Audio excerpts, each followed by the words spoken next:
Grand Rising is welcome to the show. Welcome to Why I Left Religion with Coach Renz. 5 minutes, we're gonna get started.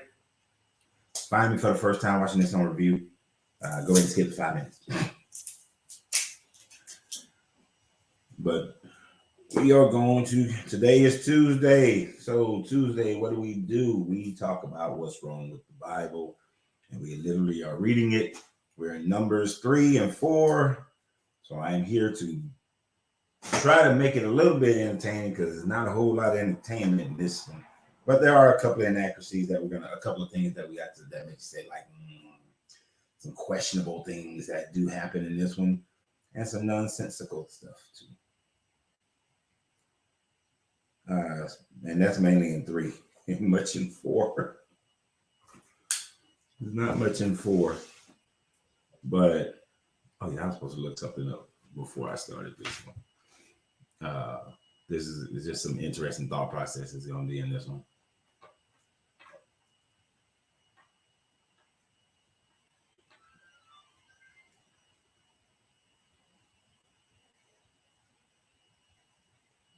But how's everybody doing? Grand Rising Ray, Grand Rising Debbie.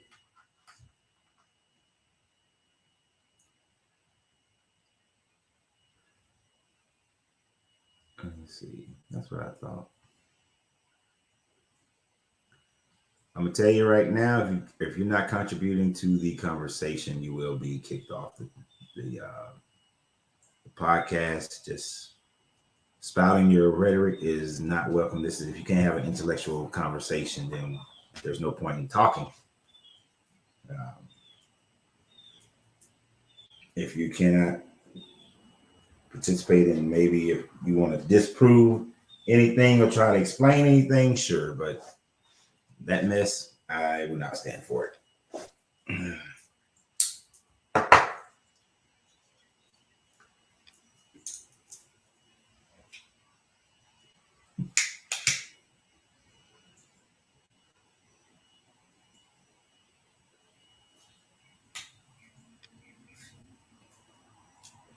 So, how's everybody weekend been going?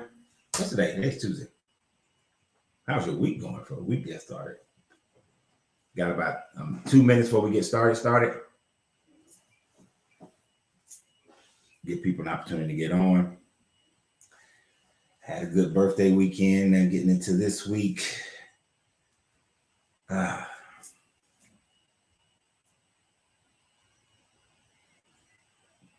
Standards of morality were already set before Hebrews ever came about, before the story was ever written.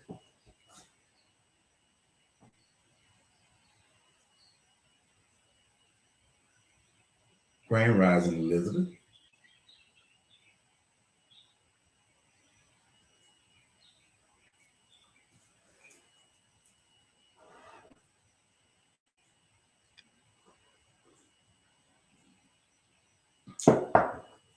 If you're talking to me about proving it, since we still got a minute or so before we start our process today. The Hebrews didn't emerge as a society until around 1200 BCE. Prior to that, there was no such thing as a Hebrew. But you did have other civilizations prior to that. You had the Hammurabi Code was already written. You had the scales of Ma'at, the 42 confessions of Ma'at, which were already written thousands of years prior to that. So morality was already around. And in those like 42 confessions of Ma'at, it says that I have not murdered, I have not stolen, similar to what the 10 Commandments, the first 10 Commandments wind up being, because, there's not just the original first 10 were busted on the ground, but you already had a code of morality. But anytime you've had any civilization that's been around where people group together, whether it's 10 people or 5,000 people or 1 million people, a sense of morality has to be in place in order for that grouping to survive. Without rules for how we're going to treat one another, then there would never have been any society. So, and since the Bible, even if you track back all the dates of births and begotten and how long they lived, Adam would only date back to 6,000 to the year 6,600. Would only date back to 4,600 and like 64 BCE, which means that even the idea of Adam, there are still civilizations that were longer than Adam, since the Kemetic, the Göbekli Tepe, the Sumerian civilizations, the Chinese civilizations, all the Indus Valley date back further than that time frame. Even if it's been around since, if it's been around 6,000 BCE, the Sumerians, the Kemetic, the Indus have been around longer than 6,000 BCE. Therefore, the Nubio-Kemetic society is older than the Hebrew society. Even if I gave you the 6,000 BCE, the Sumerian society is older. The Göbekli Tepe society, which dates back to about 12,000 BCE, is older. So you still have older civilization.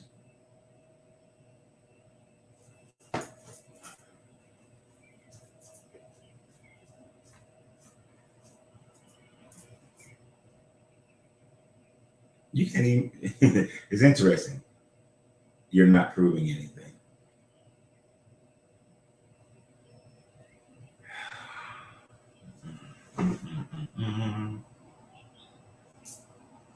It is interesting. You claim that, okay. You say prove it. Now, I told you that your society, the Hebrew society, didn't come around till around 1200 BCE, which the oldest, which is the based on the Monetha Stele and the Bronze Age collapse. It's the only time, it's the first time Hebrews, Israelites are even mentioned. Never mentioned any place else. You say 6,000 BCE. I ain't even asked you to prove it because it's wrong. No matter how you slice it, it's wrong. Even if you count back in your Bible, use your Bible. Use your Bible to count back from begotten to begotten and how long people live. You don't even get 6,000 BCE. All right, you don't. You don't get 6,000 BCE. You get 4,630 something BCE. So I was willing to give you like 1,400 years extra.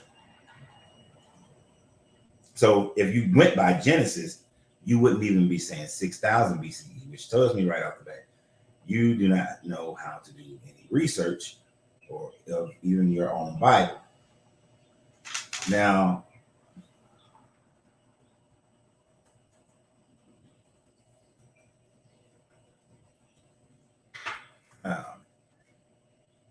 you talk about, now when I said that the Sumerians, the Mesopotamian civilizations date back, the Kemetic civilizations date back to these earlier time frame.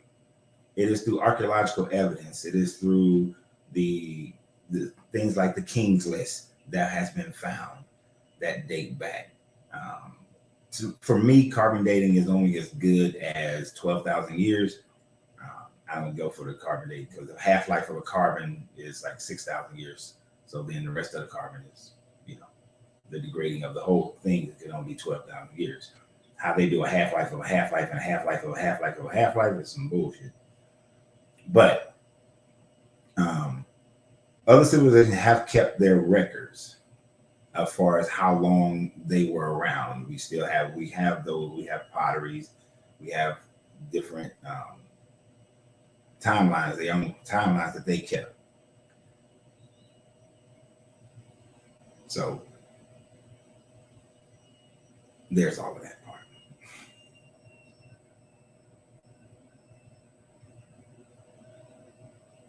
That generation is not right after another. They just kept important people. I know the Bible. Obviously, you don't.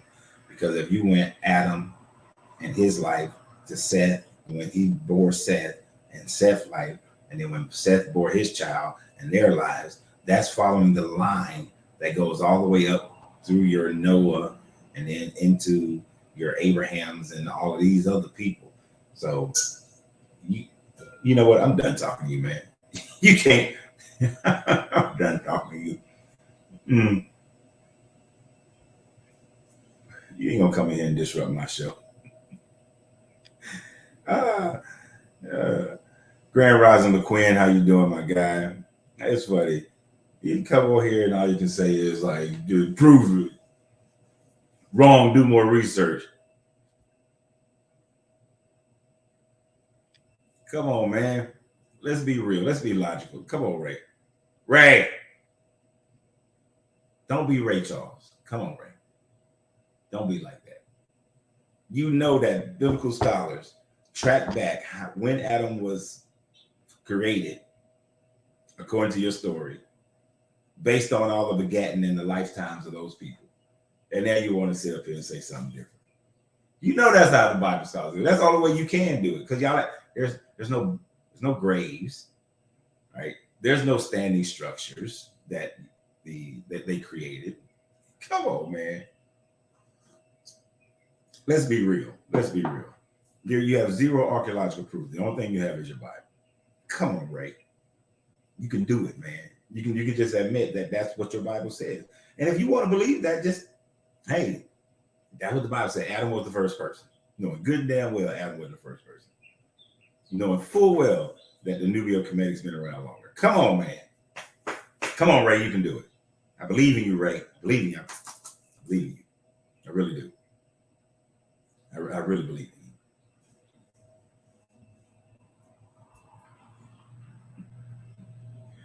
We literally go and dig and go back to Tepe and find them. You know, find the cities of Nineveh, of Ur. When I was in the Marine Corps and we was in Saudi Arabia, I mean not Saudi Arabia, in Iraq, like tens of thousands of ancient cuneiform tablets.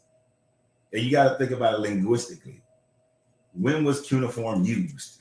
It wasn't used in 2000 BCE. It was used much further back. Linguistically, you can use that as a form of dating.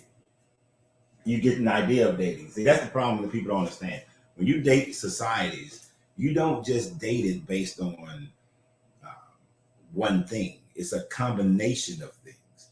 It's pottery, it's language, it's technology, it's all these different things that come into play that gives and geology that gives you the mindset of when something was happening, when it was occurring.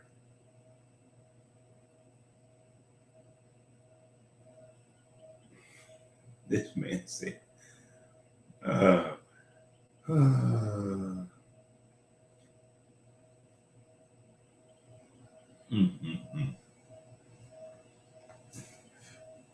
And to say carbon dating is fake, no. We know the half-life of carbon. And then, so if I die today, they know exactly how long the carbon in my body before it degrades. That's not fake.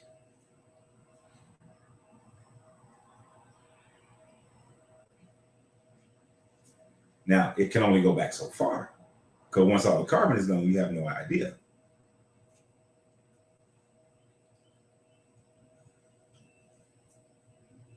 Don't mean God created other people after Adam and Eve. What the hell? I don't even know what that's supposed to mean. I know, Debbie. I tried.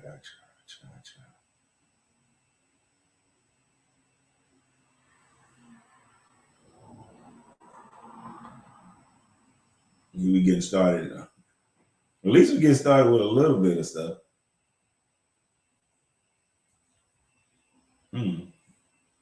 I can't prove nothing, so I'm gonna tell you to go to somebody else's YouTube channel.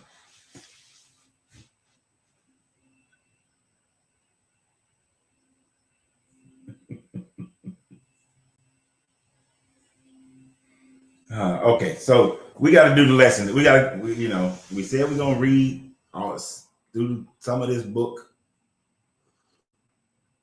We already 15 minutes in. Y'all know I start reading at 5 minutes in, around that time frame. Grand Rising Christian, how you doing? But we're gonna get started and read these 2 chapters. You know, I know a lot of the other chapters are exciting, and there's a lot of murder and genocide, and we're gonna get back to it. But I don't want to, but we're gonna read at least Numbers, Deuteronomies, and probably Joshua, or as long as people are interested, we'll keep. I don't know, we'll see. So we got to keep going though. But we got to get. But in order to do that, we got to get through some boring shit. There's 1 or 2 little things in here in this part that I found interesting. But for the most part, we're going to be. So just bear with me as we get through this, and then of course we can take our conversation to all the other places that we go in any other discussion. So Numbers chapter 3. This is the count of the family of Aaron and Moses at the time that the Lord spoke to Moses on Mount Sinai. The names of the son of Aaron were Nadab, the firstborn of Abihu, Eleazar, and Ithamar. Those were the names of Aaron's sons and the appointed priests who were ordained to serve as priests. Nadab and Abihu, however, died before the Lord when he made an offering with unauthorized fire before him in the desert of Sinai. They had no sons. So Eleazar and Ithamar served as priests during the lifetime of their father. So I'm sure y'all remember that part where this guy said, hey, they didn't make a good fire. They didn't make the fire in an appropriate way. So kill them. Now, mind you, they didn't make the fire for the tent of meetings where the Ark of the Covenant is held, which has the tablets in it that says thou shalt not kill. But I'm gonna kill these 2 dudes because they didn't make the fire right. But this part here is just to remind you of that killing, so you can understand why these other 2 are serving as priests for a lifetime. Because the firstborn died, and the firstborn is supposed to be the primary.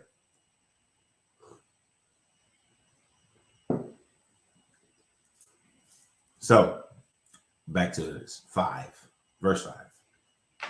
The Lord said to Moses, bring the tribe of Levi and present them to Aaron, the priest, to assist him. They are to perform the duties for him and for the whole community at the tent of meetings by doing the work of the tabernacle. They are to take care of all the furnishings of the tent of meetings, fulfilling the obligations of the Israelites by doing the work of the tabernacle. Giving the Levites to Aaron and his sons, they are the Israelites who will be given wholly to him. Appoint Aaron and his sons to serve as priests. Anyone who approaches the sanctuary is to be put to death.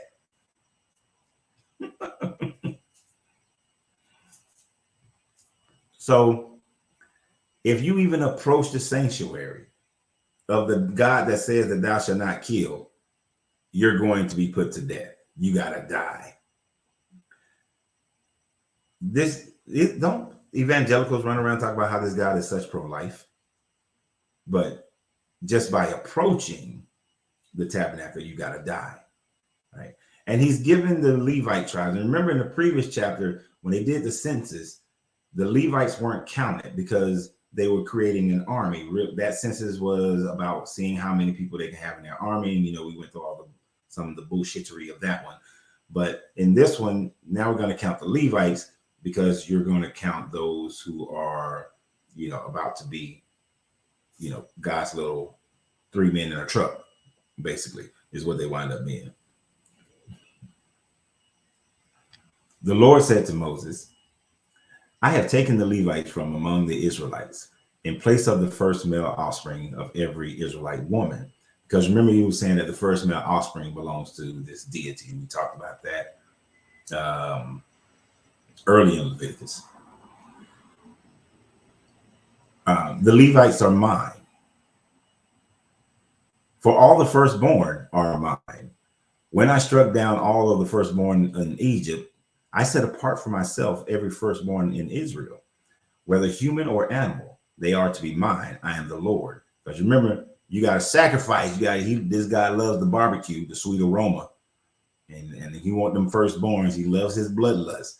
So he's saying that, hey, instead of taking the firstborn of everybody, because I know y'all building the army, I'm gonna take the Levites. They mine. Let me remind you, I killed all them firstborns in Egypt. Remember that? Remember my bloodlust then? Remember I killed all them? All right. So I don't want you saying that because I'm taking all the Levites. Because I'm God. I'm the Lord. I need these people to take care of my house that I need to dwell in because I got a corp, some kind of body or something that I need a house.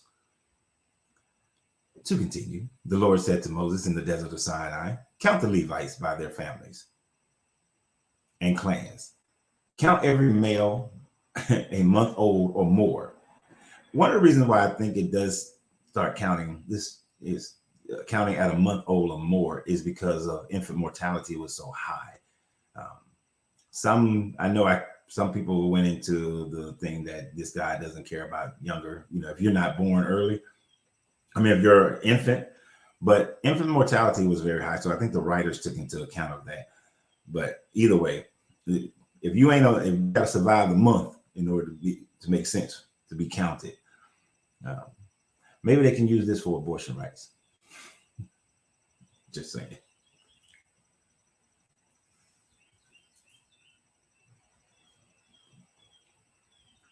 We say, isn't that what contradicts what the Bible says, in which states God cannot live amongst or look upon sin?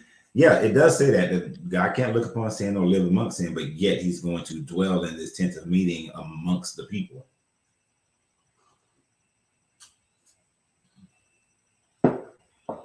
And like, what's the point? And then Christians will say that, well, God doesn't have a body like humans and all this sort of thing and all that. But yet he's appeared to Abraham, appeared to Isaac, appeared to Jacob. You gotta, and they washed his feet and wrestled him and all this sort of thing. So this God is a utility. However it needs to be used at the moment is how he's used. So Moses counted them, and he was commanded by the word of the Lord. These were the names of the sons of Levi. And I know these parts are boring, and I'm going to mess up some of these names. Gershon, Kohath, and Merari. These were the names of the Gershonite clans. Labini and Shimei. The Kohathites clans. Amram, Issachar, Hebron, Uziel. The Merarites clans, Mahali and Mushi. I didn't do as bad as I thought with them dang on names. Thought I was going to do bad. These were the Levites clans according to their families. All right, we're going to do some mathing, but at the end of this, we're going to see that the math just not mathing. Jesus wrestled with Jacob. Dude, can't say that. Anyway, to Gershon belongs the clan of the Libanites and the Shimeites. These were the Gershonite clans. The numbers of all the males a month old or more who were counted was 7,500. Isn't that a nice, neat, round number? Y'all know in every census, there's always these nice, neat, round numbers most of the time, right? The Gershonite clan were to camp on the west behind the tabernacle. The leader of the family of the Gershonites was Elisapha, son of Lali.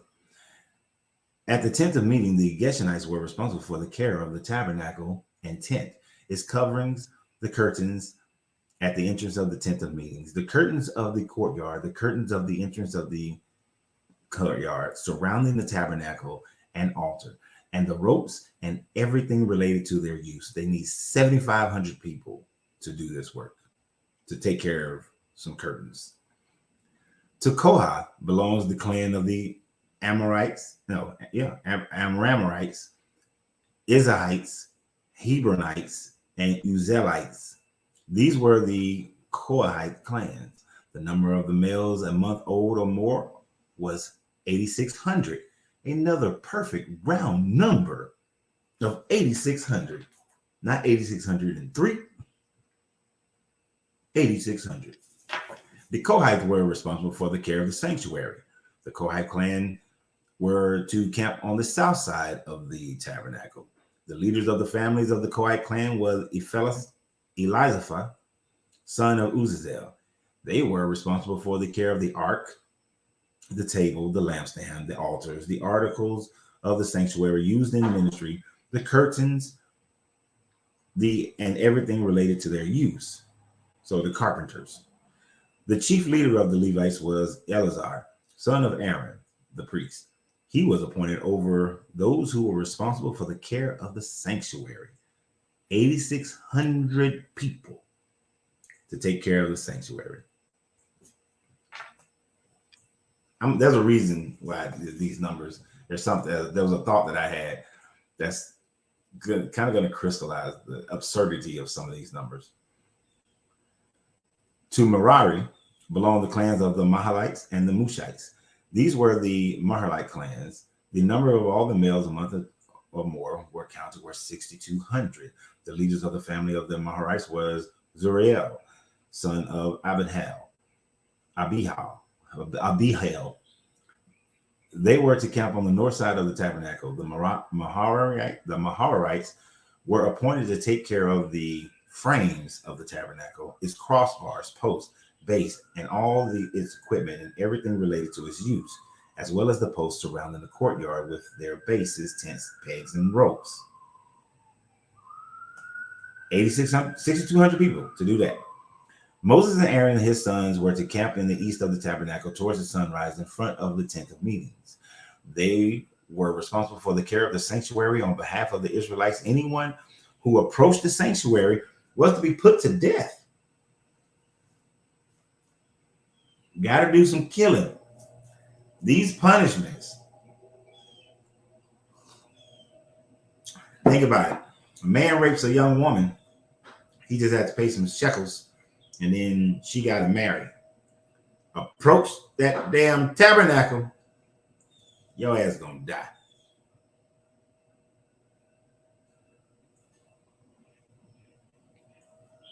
Oh, let me see if I'm missing any actually important conversation concerning what we're talking about. Could have gotten rid of sin, or yeah.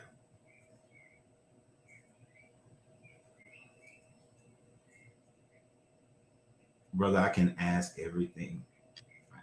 Oh, brother, can I ask everything makes sense in both Bibles, but you haven't found these answers? The son who doesn't love truly doesn't know love, but the son who gives his all will be glorified in truth. If you can read this Bible and say that everything makes sense, then I would have to say that you willfully are utilizing cognitive dissonance, because everything does not make sense. We're going to read here in just a minute how when you read this, just in these numbers, you get two different numbers from a count. And then the numbers just don't add up. The math ain't gonna math. And things like what Ray, after kind of going based on what I just said, he said that wrong, rape is death. Easily ignoring the fact that I said that in Leviticus, it says that if a man rapes I think it's Leviticus or Deuteronomy, but if a man finds a young maiden who is not married nor betrothed to anyone and rapes her, he has to pay the father 50 pieces of silver, and then she has, which is the bride price because women are property, and then she has to marry her rapist. Not every case of rape is death. That's if you rape a woman who is married, or a woman who is married or betrothed to a man, then his punishment is death. And if the rape happens in the city and the woman don't cry out, her punishment is also death. But if they're in the country, then her punishment is not death, because there will be no one there to hear her cry. And if she cries out in the city, then she's not killed. So she can't go into shock, murder. So if you're going to try to talk to me about this book, because that's not even a debate. I don't even want to abuse that word. Then know what you're talking about, but also quote me correctly on what I said.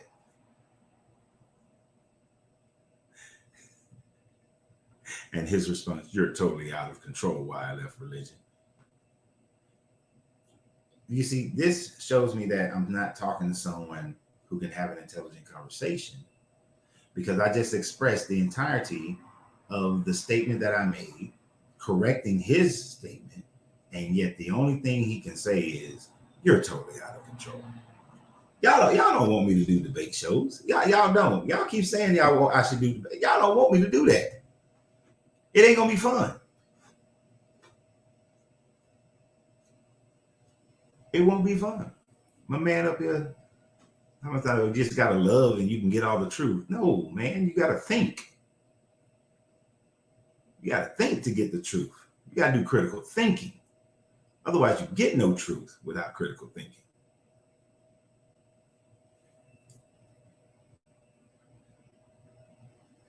Right. It's not hard to Google it. So Google it and you'll find out that it says exactly what I just said it says. How you gonna tell me it's not hard to Google? Bruh, I ain't gotta Google it. But it's not hard. It is not hard. Yeah, Google it, and then you will find that it says that if a woman is raped and she's not betrothed, that she gotta marry her rapist. It is not death on every account. These jokers. Tell them, Debbie, you know I'm about to say Debbie. They don't understand Dr. Google. They don't know how to use Dr. Google. I don't know what they're talking about. You gonna tell me just Google it and you'll see. Oh, man, I tell you, I needed some hilarity this morning. I appreciate you, Ray. You make me laugh. How this fool gonna say exactly you don't want the truth? Ray.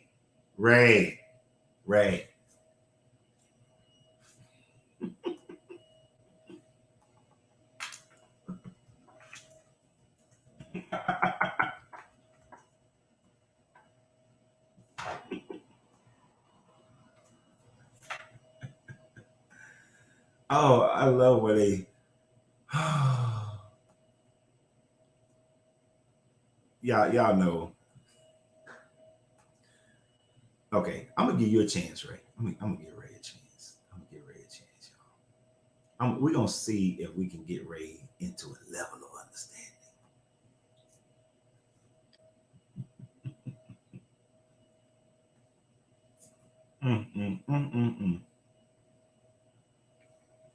So I need Deuteronomy 22.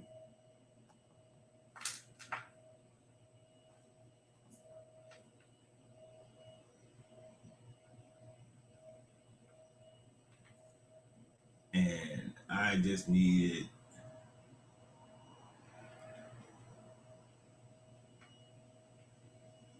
why it's not just coming up the way I want it to come up. I just want the dang on the writing. I don't want some church's interpretation, just the book, what it says itself.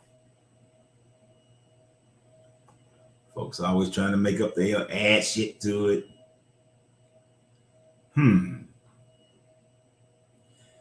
Deuteronomy 22:28. If a man happens to meet a virgin who is not pledged to be married and rapes her, they are discovered, he shall pay her father 50 shekels of silver. He must marry the young woman, for he has violated her. He can never divorce her for as long as he lives. Let me read it one more time, just in case Ray didn't hear it. Deuteronomy 22:28-29. If a man happens to meet a virgin who is not pledged to be married and rapes her, and they are discovered, he shall pay her father 50 shekels of silver. He must marry the young woman, for he has violated her. He can never divorce her as long as he lives. What you got on that, Ray? What you got on that? It says rape. What you got on that? I just read it.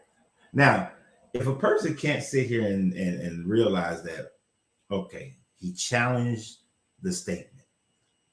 I Googled it. I went to the verse. I read it. It says exactly what it says. Watch you come back and try to say something different. Try to make it make sense. That's called cognitive dissonance, people. Come on, Ray. Either show us you're a critical thinker, that you will accept what this Bible says. Wish you was on YouTube. I post the script.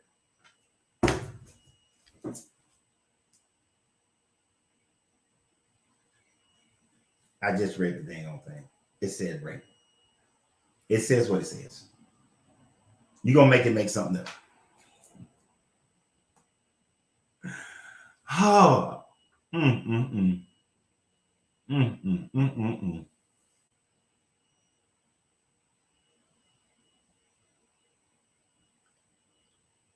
First of all, I'm not an atheist, but atheist. Yeah, actually, and I will say that people outside the Bible do know it better than people who are reading the Bible.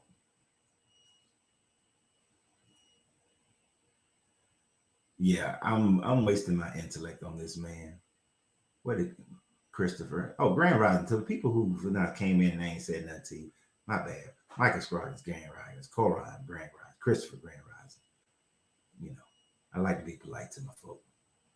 People go to church, listen to the preacher, and since the preacher doesn't quote from the book and tackle the subject matter, they believe believers get stumped, and then they say they read the Bible. No, you didn't. Many people that actually read and study the Bible figure out it's a bunch of stupidity, contradictions, and leave. That's exactly what happened with me. I read this book a bunch of times, and then I had to just walk away from this religion. He's joking. And I realized that he is not. And see, as a point, do I have to just leave these trolls alone and continue with this so we can actually we can continue to have a conversation. Because, oh yeah, I forgot to ask, how many of y'all actually read the book of Numbers? Because it is quite, there are large portions of it that are quite boring. You know, it's kind of like Chronicles. I find Chronicles to be boring as well.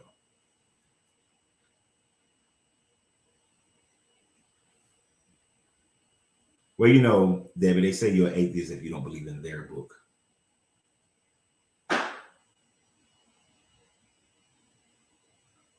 Yeah. Demoralize people and they'll never believe in facts. I still got a little research that guy. I had my birthday weekend, Chris. Yeah. All right, so let's continue. Now, where was I? Because we got to finish this reading. Grand Rising Travis. It is my pleasure. I'm glad I can be of service, sir. All right, so I done got way off track. So we got the mark. Yeah, so if you approach this sanctuary, you're going to be put to death because only Aaron and his sons can actually go inside this sanctuary. So these are people who are just working for the tent of meeting, working for the priest, right? So this would be like the people just working for the Pope. Okay, LaQuinn. Because most people who believe in the Bible, books like Numbers, they skip. They skip it because it's hard to hold a lot of their interest. So you're going to be put to death if you approach the tent of meetings because, you know, the Pope and his fellows, you know, Aaron, they're the only ones who can go in there. They're the only ones who can deal with, go in there and not die. So the total number of Levites counted at the Lord's command by Moses, according to their clan, include every male a month old or more, was 2,200. Grand Rising Derek. I mean, 22,000. 22,000. I want y'all to think about something for a second. To maintain a tent with some curtains and some woodwork and move it around from place to place, They need 22,000 people to do this. In comparison, the number of people who work at the Vatican is about 5,000 people. It's about 5,000 people. Deuteronomy got at least got some interesting stuff in it. This counting numbers and telling people like we're gonna go 2 men in a truck in the next chapter. But why do you need 22,000 people to handle and move a damn tent in the middle of the desert?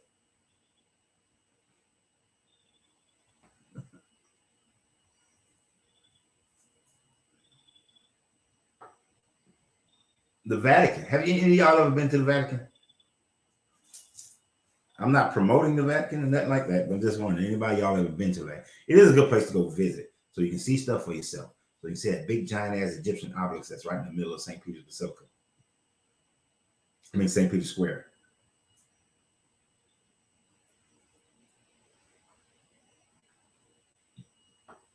Never been to the Vatican? It's worth going to, even though I understand you're not Christian, but to go there and see all the statues for their idol worship, to see the giant obelisk in the middle of St. Peter's Square, to see the big ass pine cone representing the pineal gland. When I was there, it was in the inside the building, but I've been told that they moved it to out by the gardens. You know, just to see it for yourself and go into, if you can get into the museum, a lot of to see some of the things that they've stole, right? You're seeing pictures. So look at the size of that place. And the reason why I was asking if anybody's been there, because they can corroborate the fact that it's a hell of a walk just from the street to the building. And there's a lot of stuff in between. And inside, it's huge. Huge. Only 5,000 people work there. Just 5,000 people.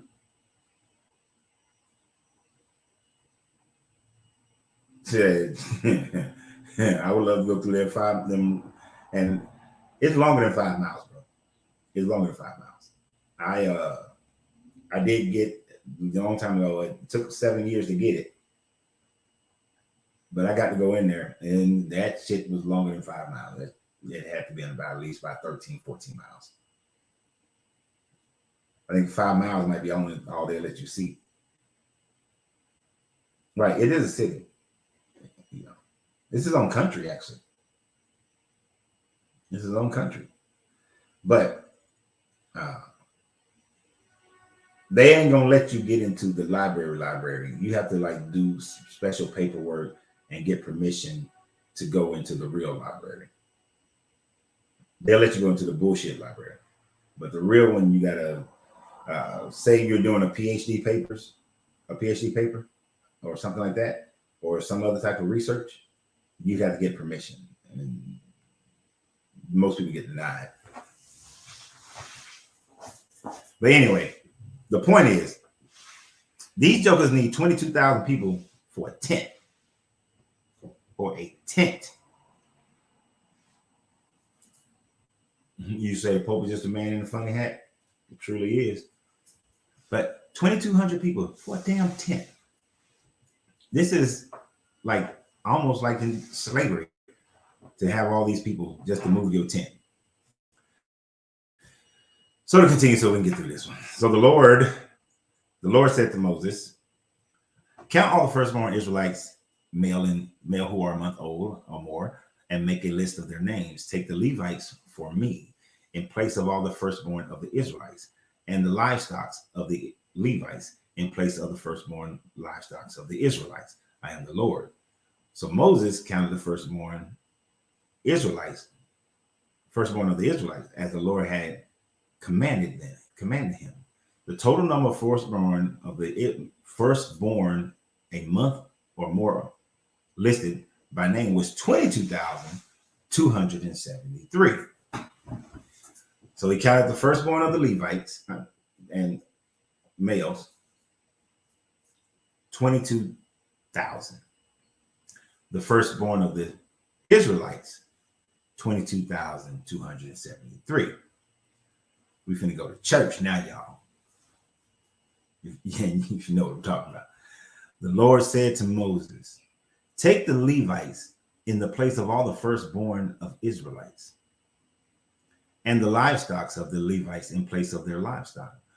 The Levites are to be mine. I am the Lord, to redeem the 273 firstborn Israelites who exceed the number of Israelites. Collect 5 shekels, because it's time to get that money. For each one according to the sanctuary shekel, which weighs 20 gerahs. Give the money for the redemption of the additional Israelites to Aaron and his sons. Have I not been saying as we read this that Aaron and Moses pushing some serious nepotism? And the reason why is because the Yahweh priest who was writing this, they are making sure that they are taken care of, that the priesthood get that money. They've been getting all these animals, and they making sure they get money. They understood additional flows of residual income long time ago. So so basically, because he's redeeming, because there are more Israelite babies from 1 month old, there's more Israelites than there are Levites. He's saying you owe money for the extra, because he's redeeming them through them. He's redeeming the Israelites through the Levites. But since there's more Israelites, the only way you can now get redemption is to pay me. And there's actually a Jewish ceremony where the father redeems his son by paying some money, right? So that dollar, boy, it come down to the mighty dollar.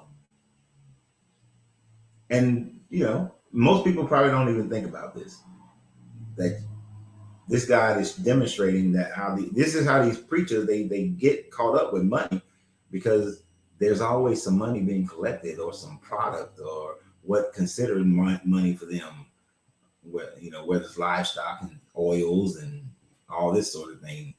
You already took everybody's gold to make, and jewelry and gems to make breastplates, and make all your pots and your rods and all these sort of things, and you collected all the gold from the people. Now you want some more money. And who's out there? They're in the desert, right? They left. Think about this. Think about this.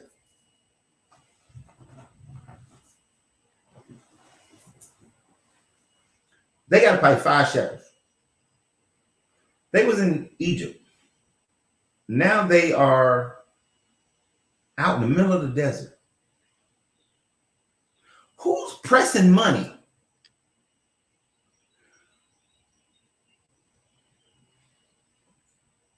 I understand money circulates within a community, and certainly there would be some circulation, and silver, gold will still have value.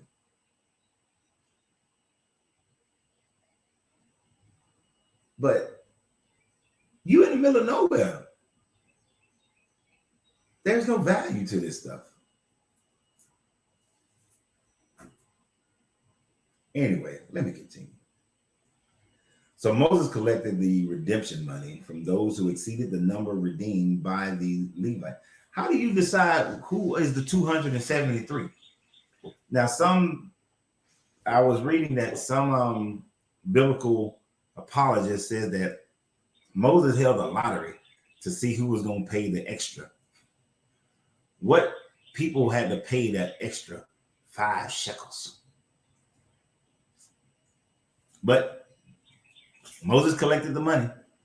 All right. So from the firstborn of the Israelite, he collected silver weighing 1,365 shekels, according to the sanctuary shekel.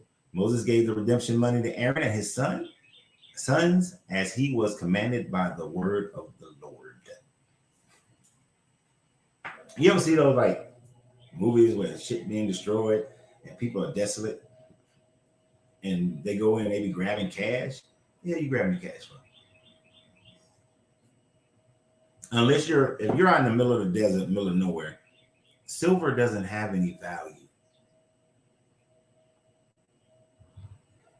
It doesn't. It only has value when you're writing this and you're living in the city state of Judah, which is where they were writing this, Judah, and then in Israel after the Babylonian captivity.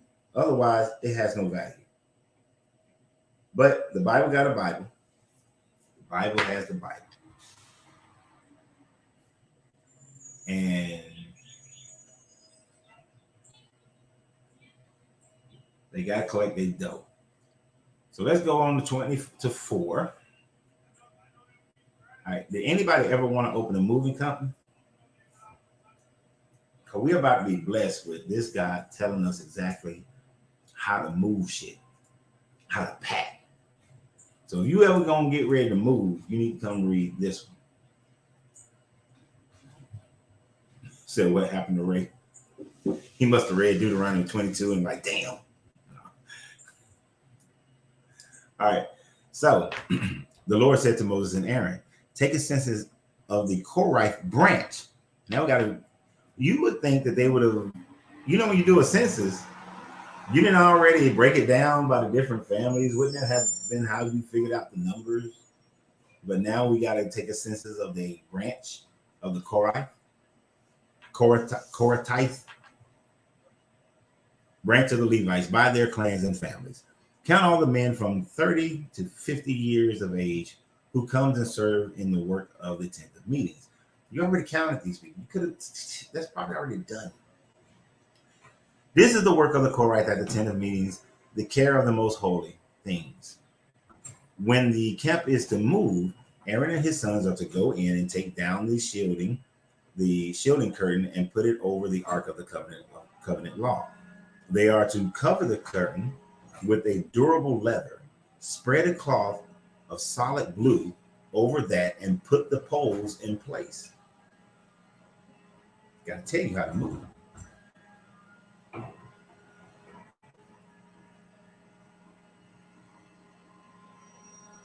Coach, the middle of nowhere was the place at the time as Kemet was with the Library of Alexander, but those who translated the story gave it as their theology as the benchmark for the world. It was copied from ancient Kemet. I'm not exactly sure I know what your point. The middle of nowhere was the place at that.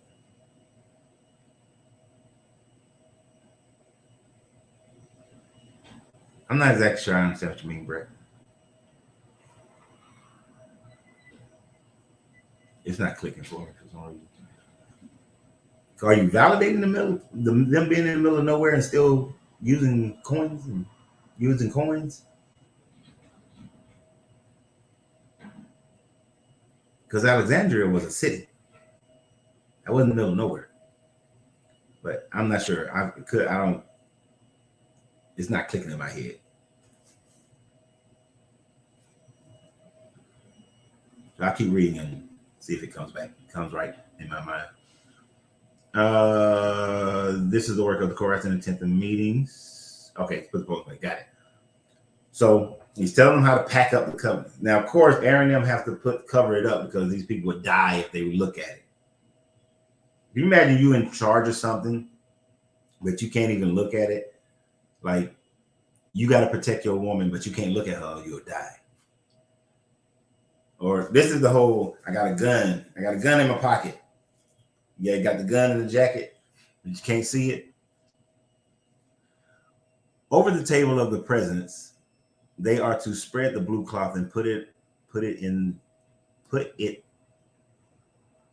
it the plates, dishes, and bowls, and the jars for drink offerings. The bread that is continually there is to remain on it. They are to spread a scarlet cloth over them, cover that with a durable leather, and put the poles in place. They are to take a blue cloth and cover the lampstand that is for light, together with its lamps, its wick trimmers and trays, and all its jars for the olive oil used to supply it. Then they are to swap it and all its accessories in the covering of the durable leather and put it on a carrying frame. Over the gold altar, they are to spread the blue cloth and cover that with a durable leather and put the poles in place. You got to make sure they got some leather here. They are to take the articles used for ministering in the sanctuary, wrap them in the blue cloth, cover that with a durable leather, and put them on a carrying frame. They are to remove the ashes from the bronze altar and spread a purple cloth over it. Then they are to place on it the utensils used for ministering at the altar, including the fire pans, meat forks, shovels, and sparkling bowls. They are to spread a covering of durable leather and put the poles in place. I was reading in one paper that was written about this, and they were saying that in some translations they don't say durable leather, but they say dolphin skin, which is not durable at all when it's dry, but it says dolphin skin.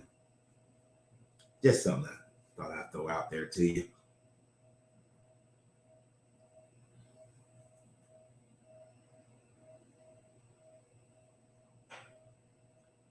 Yeah, according they used to give them a tenth of their produce, and their animals and all that, which was money to them.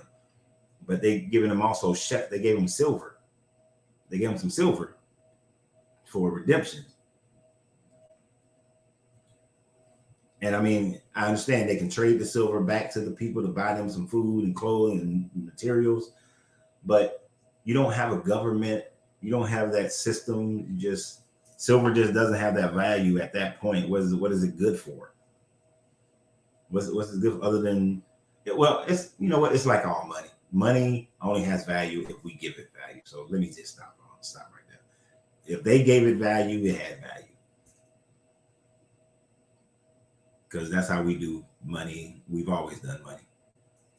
Where did I just leave off at?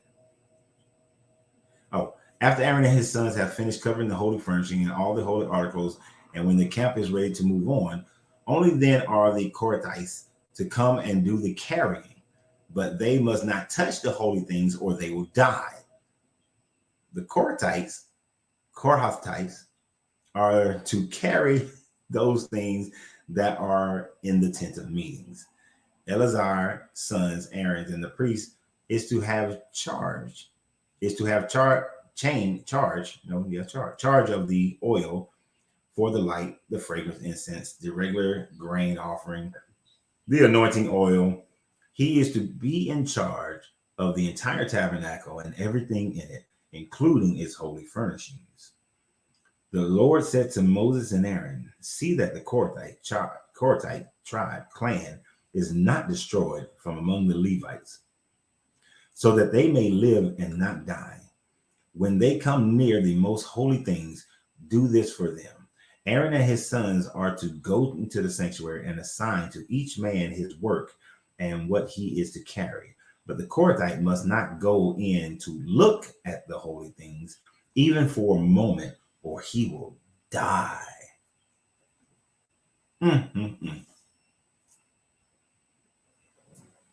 So this stuff is so holy that they're going to die if they look at it. But they're in charge of moving this stuff. Your whole life as a Kohathite is to move the tabernacle. What if you wanted to be a painter, a sculptor? What if you wanted to be a farmer? Don't that sound like one of them Pixar Disney movies? Can't you see that being made where a Kohathite child is born and they don't want to be two men in a truck, but their families are, so we've had generations of proud movers of the tent of meeting. That's your dad carrying the lampstand that he can't look at. That's your Uncle Joey. Uncle Joey, he peeked under the leather and he died. And the young Charge goes out and on the side, he's sculpting and painting and he's learning to be a chef. And his family don't understand it. They get angry. So God, this God did. I think this number was like 6,200 or something like that. You need all these people to carry what? A tent. It's a tent. And I understand it's a big tent, but it's not like it's a tent, y'all. It's a tent. Let's get some that I would cry if that was just your job. Mm. The other ones not gonna get any better. The Gershonites. Okay, so the Lord said to Moses, take census also of the Gershonite by their families and clans. Why you did this in the beginning? This is filler space. Count all the men from 30 to 50 years of age who came to serve in the work of the tent of meetings. This is the service of the Gershonite clan in the carrying and their other work. They are to carry the curtains of the tabernacle, that is, the tent of meetings, its coverings and its covering of durable leather.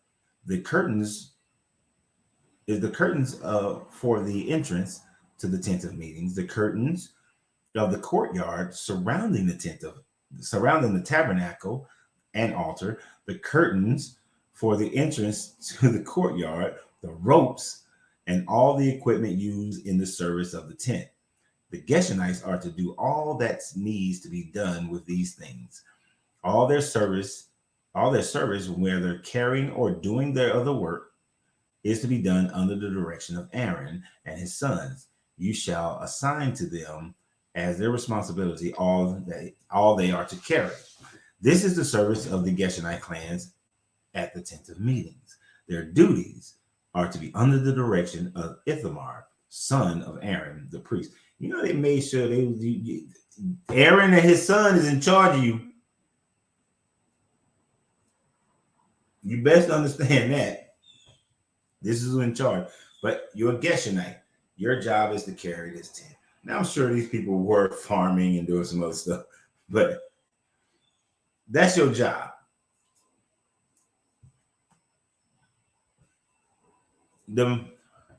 Count the Merarites by their clans and families. Count all the men from 50 to 50 years of age who come to serve. You could just say, count the Merarites in the same way, who come to serve in the work at the tent of meetings.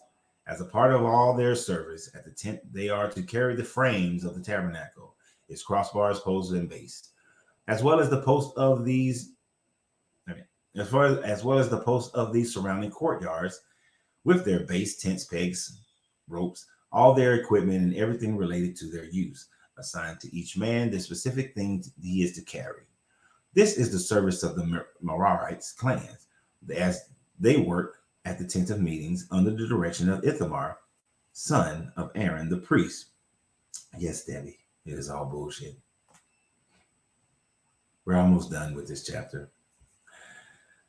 Moses, Aaron, and the leaders of the community counted the Kohathites by their clans and family, all the men from 35 years of age who came to serve in the work at the tent of meetings. Counted by clan were 2,750.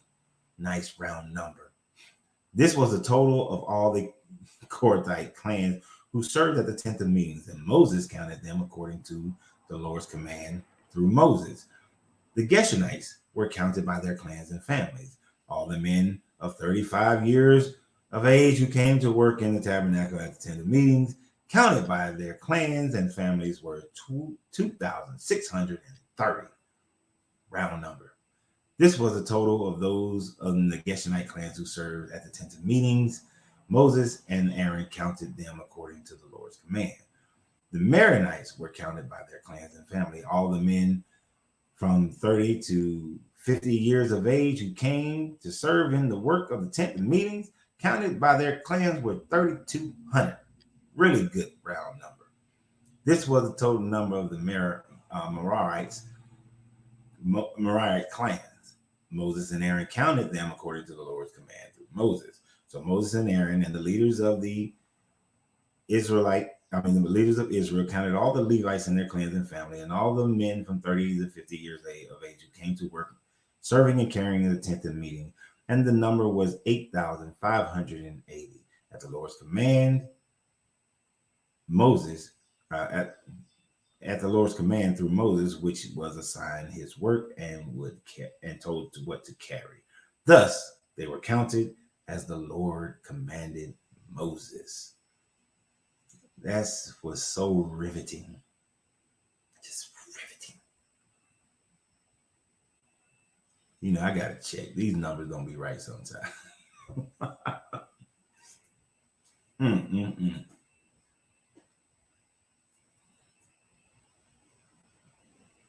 Yeah, that's about right. All right, they finally got some numbers right.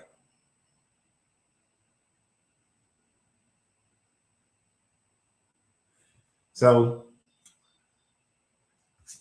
they counting people, put them to work as pretty much slaves. This is your job, to serve the temple, to serve Aaron and his sons, to make sure that they are keeping the power and making the people fear this deity. And they collected some money. What was it, like 1,300 and something pounds of silver? Gotta collect that money. Every chapter, every book so far since Moses, this dude has made sure that his brother is in the money through the priesthood.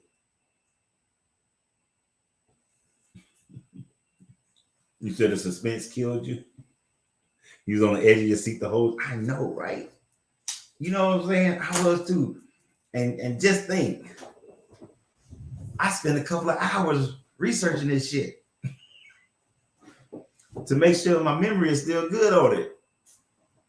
Oh, and it was so riveting. I was like, ooh, how many people were the Geshites? Ooh, how many Kohathites? Oh, did you say 22,000? Oh, 22,000. But it didn't mess up that because he said, well, you know, think about the bullshitness of this. All right, so you got, because you killed the firstborn of the Egyptians, and now the Levites work for you. You're going to equate that firstborn killing of the Egyptian and saying that you're covered by the birth of the Levites. But Israelites, for the number of these children that you have that's beyond that, you got to redeem that 273 with some cash. So Moses basically put a swerve on the people to collect cash. Because that's how that's preached. That's how you would preach that. I mean, think, listen. So you, man, it's about the listen to the sermon. Imagine Aaron sitting there saying, well, as you know, the Lord, he saved us out of Egypt by killing the firstborn of the Egyptians. Now, out of the Levite clan that has been chosen by this deity to belong to him, because God wants your firstborn. But instead of your firstborn having to come and work for God, your firstborn is going to be redeemed by the firstborns of the Levites. Now, Israel, you got 273 people who are not redeemed because we only got 22,000 Levites and you got 22,273 Israelites. And the Lord has told me that we don't have to infanticize your child. We don't have to sacrifice your child. But all you got to do is bring 5 shekels. The Lord has said, I'm going to give you a deal. Bring 5 shekels. The Lord has said, I'm going to make it easy for you. Just bring 5 shekels. For 273 redeemed of the children of Israel, of the Israelites, the sacrifice already made by the Levites, he's only asking for 5 shekels from 273 Israelites. Do you want to be redeemed?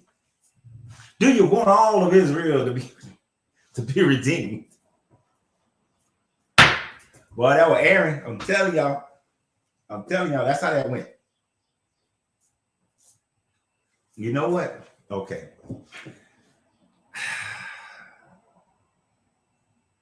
Now, I can't do the and the hubbucks. I can't do all that. I try to do that and I choke. All right, let me ask y'all a question. So, why y'all? Because I could do that. I could set that up and make that into a video, right? I could script out some of these Bible stories and with myself mostly, but also some people here and there, act it out in more modern day times, showing the ridiculousness of it. But I could do it in a script as well as how I just teach. So Kevin Wesley was at my house, what was that, Sunday? And he suggested to me that I do that and make those kinds of videos. What do y'all think?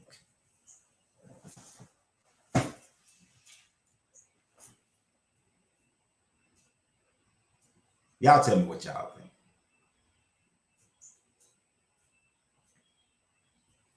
He's my guy and everything.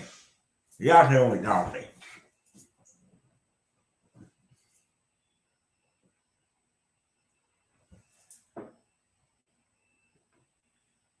Not just preach, but you know how I was just saying and making the joke that this is probably what Aaron was saying, but make it satire. But not just that, but also other subject matters that I talk to, just demonstrate the subject matter through like improv or acting, like scripts.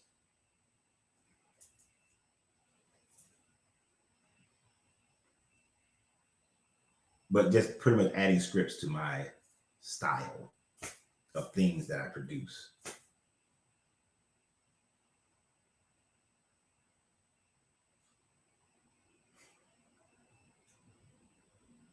Mm-hmm.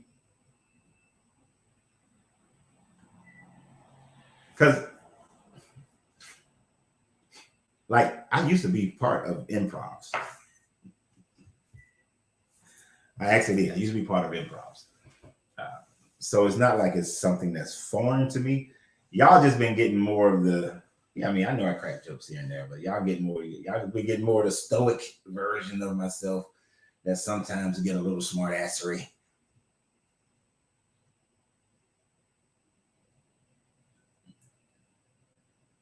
All right. So LaQuinn is down for it. Not that I couldn't just take Kevin's advice and just roll with that.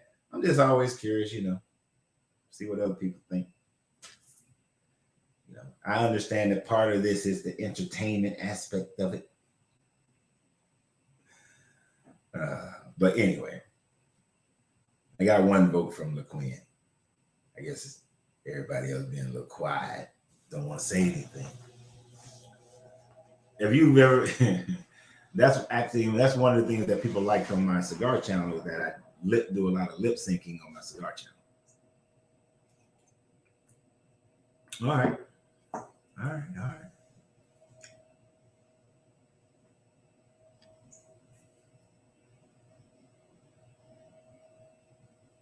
We'll do it.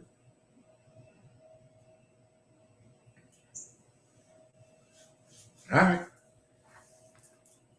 Now, I'm gonna tell you, if I'm ever in your town, guess what you're gonna be doing with me?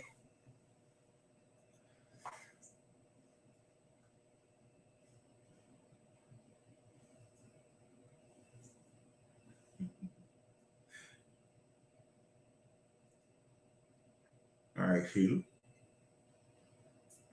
Oh yeah, on my cigar channel, I will lip sync speeches or songs. Like I got my cowboy hat. I got some cowboy boots for my birthday. So I got to do a cigar lip sync with Garth Brooks. That's for my cigar channel though. Oh yeah. Blame it all on my roots.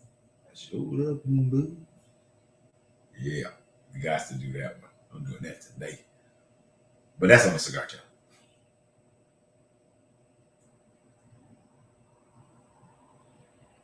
Do you know who Dr. Ray Hagen is?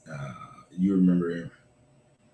You remind me of him in the way you use the Bible to pick apart mistakes and stuff like the Bible. Yeah. Mm-hmm.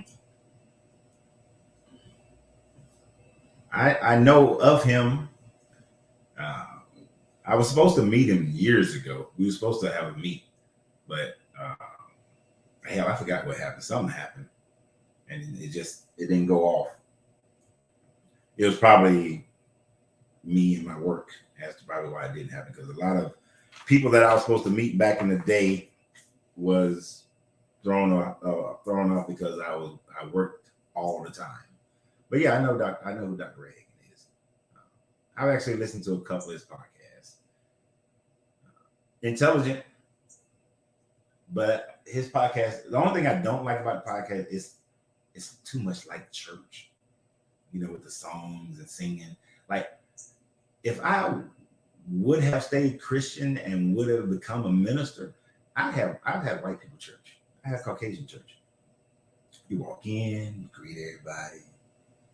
You have one song, 10, 15-minute preaching, a song. Y'all give some money on your way out the door if you feel like it. And that's it. Church be over in 30 minutes. I'll be done. All that 2-3 hours stuff. Yeah, the old lady got to come up down. Well, I want to welcome everybody to Cold Street Missionary Baptist Church. And today we're reading the minutes. On September 24th, we're having the pastor's anniversary. And we want everybody to come on out to the pastor's anniversary and celebrate this wonderful pastor that we have. We want everybody to come celebrate. And on September 13th, we having Women's Day. And make sure everybody, and you, Jolie, make sure you bring your casserole. We like that. We having Women's Day. We just want all the women to come out and men to support the women that come out. This my birthday, that should be all day. Oh, goddamn. Oh, yeah, man. I'm telling you. When I was still going to church, I used to love going to white people church. Like go in at 11, out by 11:45. Done. It's quick.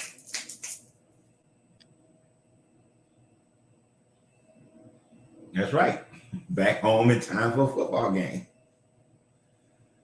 But you be able to, goddamn, you go to black church, you be there forever. And I understand the reason why black churches last all day. Do y'all know why black church lasts all day? Like, I know somebody know why black church lasts all day. And they stay there and have multiple services.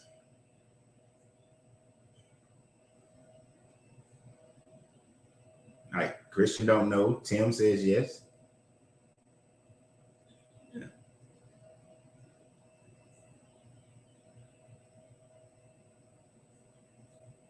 So, let me tell you why, Christian. Slavery. It's a holdover from slavery. Sunday going to church was the only time that the slave master didn't bother the slave. As long as the slave was at church, the master wouldn't bother. So when they started letting them have their own church, because at first slaves would go and be in the church and sit in the top with the not because we're great entertainers, and they would sit in the top, and then when church was over for them and master, the church was over for everybody, and they go back to the plantation, and it's the master could mess with them. They would often still give them the day off, but still mess with them. But then once they start saying we don't want to go to church, y'all either, and they start having their own churches, they would stay in church all day, keep singing, keep praising, keep dancing, bring the food, have another service, and they would stay at the church for as long as they possibly could because it was time away from the slave master.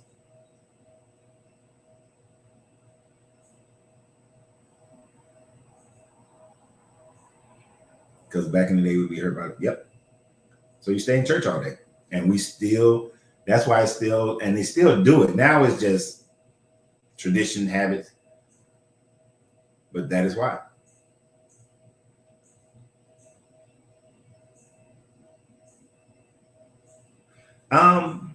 No.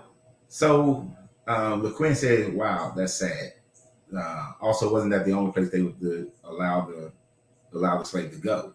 But no, it's not actually. Um, you know how you get hall passes when you was in elementary? So if you were a slave and you wanted to go visit, let's say you knew some people at another plantation, or you have family at another plantation, uh, you could get a hall pass pretty much to go visit other plantations, to visit other people. Um, some slaves were allowed to make money. So if you made money and you wanted to go buy something, you could get a hall pass to go buy stuff. But no, it wasn't the only place they was allowed to go.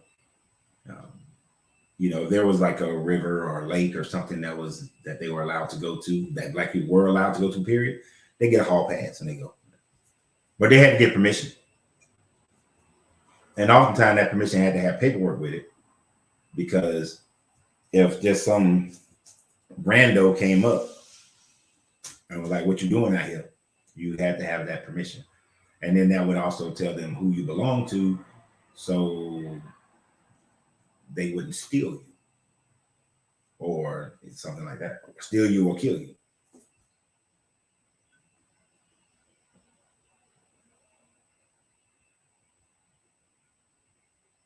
Yep, I used to sleep in church all the time.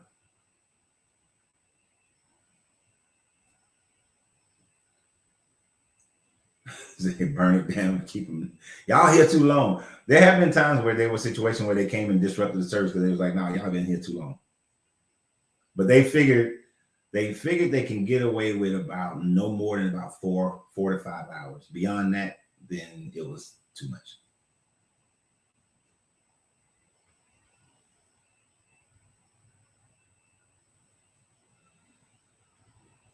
Protestant supremacy began white supremacy. Never forget that. Like Chris Ross said. Uh, no. White supremacy was created before the Protestant Reformation. As soon as Europeans started going out in the age of exploration in the 1400s, in the 1400s, and this is even before they came to America. White supremacy was being created and cultivated then. So it was before the Protestant Reformation. The Protestant Reformation went into the 1500s.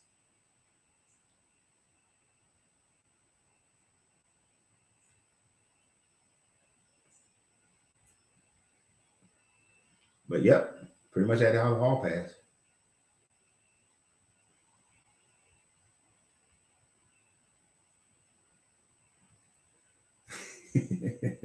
Christian said he went, the energy was holding. Yeah, the energy is different. It is different. Now, I ain't gonna lie, I went to a Lutheran service, man. I was so damn bored, and I was so mad because I was sitting in the front row. So if you get up and leave, everybody see you. But when they passed that cup around and everybody was drinking out the same cup, I was like, the bullshit. And then he wanted to take that bread and put it in your mouth. Like, look, bro, I'm sorry. Ain't no grown man about to put no bread in my goddamn own mouth. And I'm sure hell not drinking out the same cup that everybody else been drinking. Like, you can't just wipe it. We wasn't doing that.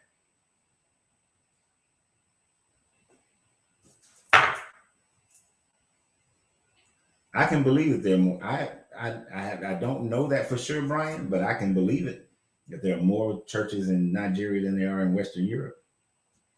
Look, Europeans, it's funny. Well, no, it's not funny. It's like I always say, the oppressed people are always going to be more religious than those who are doing the oppressing. So when Europe, especially colonial Europe, they was living good. So religion wasn't really as important to them. Now, when medieval Europe, church was very important because the poor people were like, that's the only thing they had. But once you get into colonial Europe, religion starts going down. Just like today, religion is down drastically in Europe, more so than anywhere else. But when you got colonized Africa, yeah, church is gonna be big. It's gonna be big. So I can understand why there will be more churches in Nigeria than all of Western Europe. Because the more financially successful your country is, the less it relies on religion.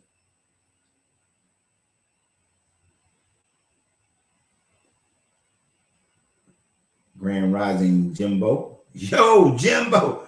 That's what that's how I want. Yo, Jimbo. What's up? Oh, I ain't no way in hell. I went to a Kojic revival one time. I almost died. It was so damn long.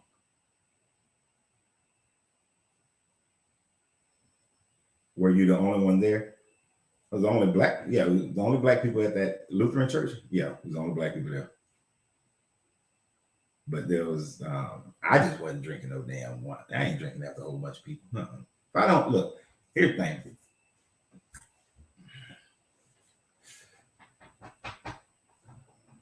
If you ain't my kids or I don't kiss you,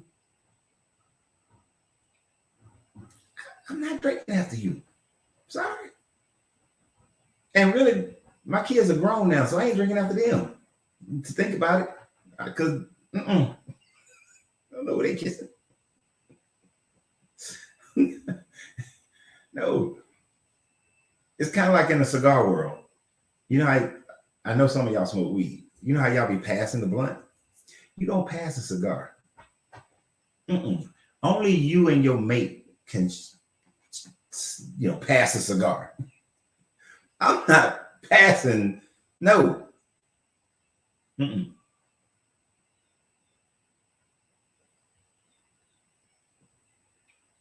Singing Queen. I went to a PWI for college. I would walk to the church. And that was just off campus, a White Baptist church. Church started at 11 and was out by noon. I didn't know what to do with myself. Oh man, I'm telling you, I'm gonna give them credit on that. They be in and out.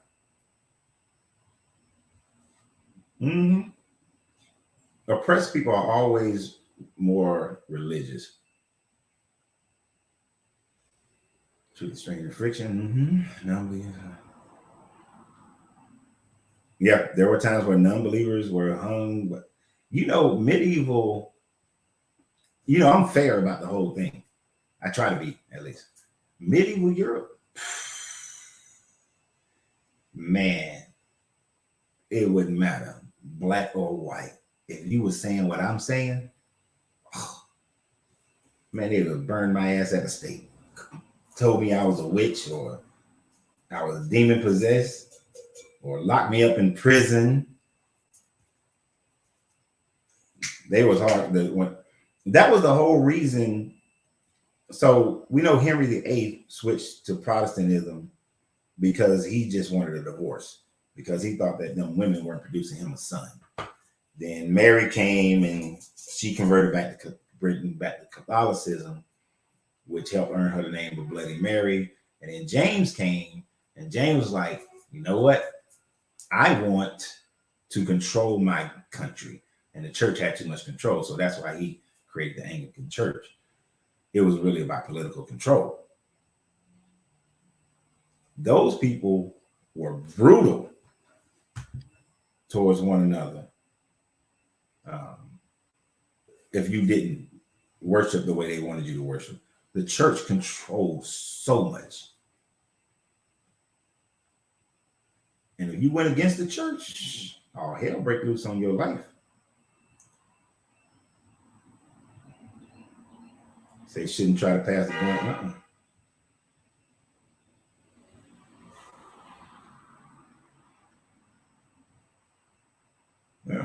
even if we were set free, we wouldn't know what it was.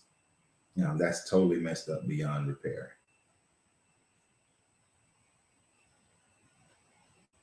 Expand on that, Tim. What do you mean? If we were set free from religion, set free from bondage, we would know what freedom was or what freedom from religion is. Yeah, they'll call me an antichrist. I'm, you know, a heretic, an apostate, a little bit of everything. I take it though. I'm good.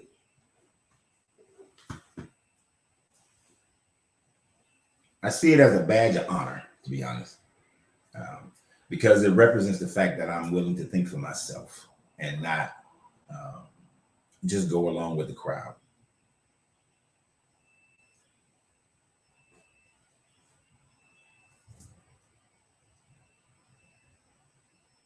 Oh yeah, you mess with church money, you definitely get a death sentence. Oh, everybody, all y'all are antichrist. All y'all are apostates on here. Some say the church is the reason for slavery and racism due to the difference in belief and practice of the, and of course, Christianity saw some practice as a barbaric and savage to those who practice in their own land. Well, slavery was around before the church. The concept of slavery was around before the church. It was even around before it was written in Leviticus. The concept of slavery already existed. Um, the transatlantic slave trade was incited by the Vatican. The Vatican did incite that slave trade more so. It was already happening with Portugal and Spain, but it was given the green light by the church um, that made it for everybody to just go bananas with it, and specifically to target West Africa.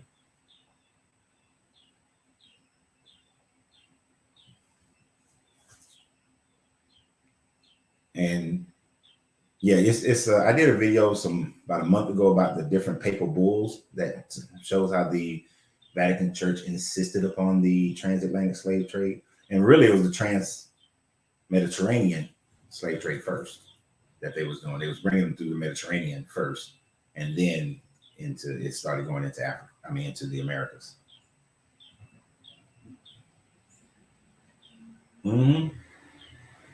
Oh, okay, I'm with you, Tim. Yeah, the mine was seriously stolen. Seriously stolen.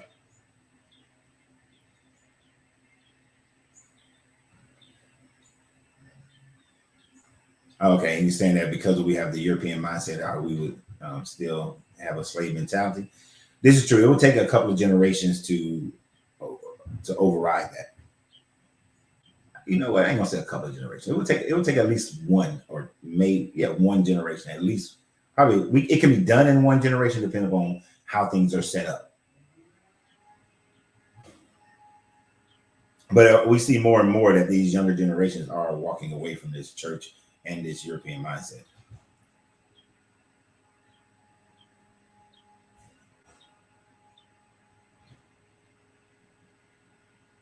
Why they can't find slave ships? They found slave ships off the coast, off the coast of Africa, off the coast of West Africa. Some years ago, you had some black divers, archaeological. I didn't even know there was such thing as archaeological divers, but they specialize in diving for archaeology. But they found slave ships that was off the coast of Africa.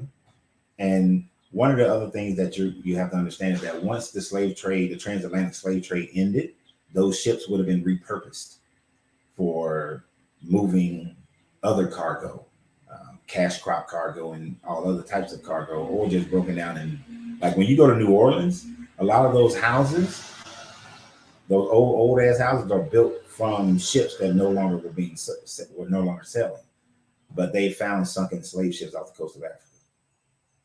Um, and I believe that there was one that was found in the Louisiana Bayou as well, like one of the last ships. So you can find them. They've been found. But think about how long the Titanic was underwater and how long they were looking for that just to find it. So I don't know if you've ever been out on the ocean before, but that's that's a needle, not in a haystack, in a hay field. So to find anything out in the ocean is amazing. But no, they've been found. There's been a few, not a whole lot, but a few.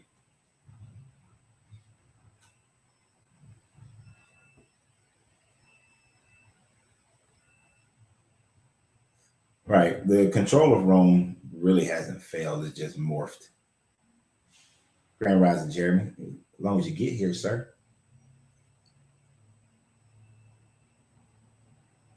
Yep.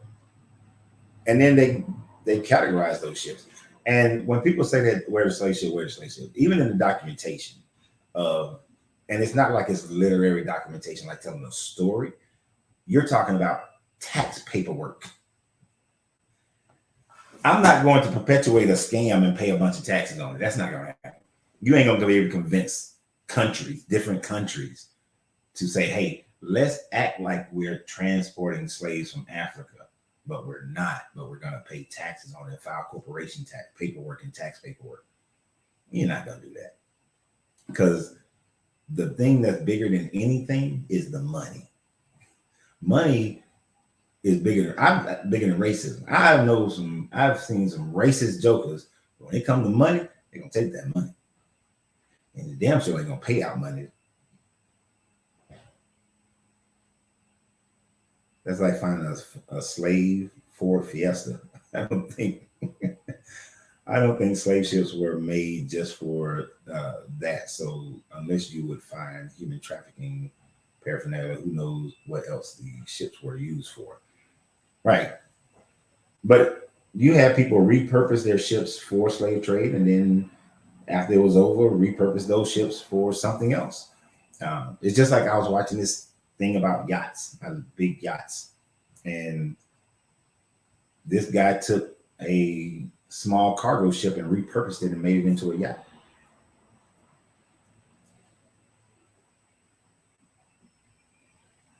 How they know it was a slave ship? One, the charter of that ship, or what that ship was for, was to go and pick up slaves on West Africa. And then the way it's constructed, it was constructed to hold people and not hold like other products. So depending on what you're shipping, you design your ships differently. For instance, I was on a LPD, which is a supply ship. It's going to be constructed differently than a destroyer because of the different use, or a helicopter carrier because of its usage. But so is the way the ship was constructed as well. But the charter of that ship, that's why they knew where to go look. They had an idea, rather, of where to go look. But it took them like 5 years to find it.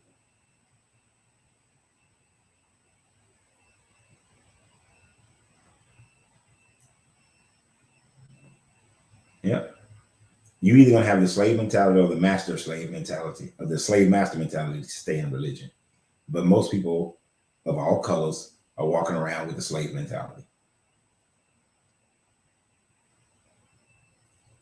Human trafficking makes more money, drugs or war. You sell people more than once.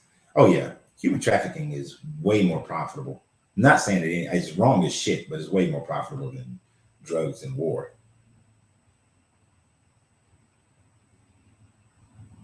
My buddy, who is a painter, got to go down to see it and painted a couple of paintings of the Titanic. Yep, it was money for people and their souls.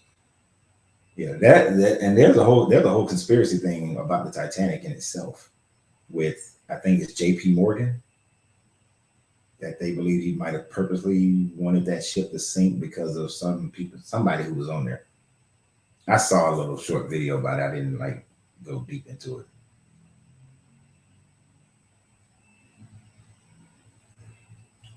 I said, all is not slave ship. It was prisoners of war. Yeah, a lot of the slaves were prison. A lot of them were prisoners of war, but of course we know that they were turned into slaves. So that's why we say slave ship. Um, you lose the battle, but and that's been a normal thing through societies up into more modern times. Before what? When did they stop doing that? I can't think of. I'm trying to think of when that kind of practice stopped. Because it used to be back in the day, you would, if you lost, you became prisoners of war and slaves to whatever society won.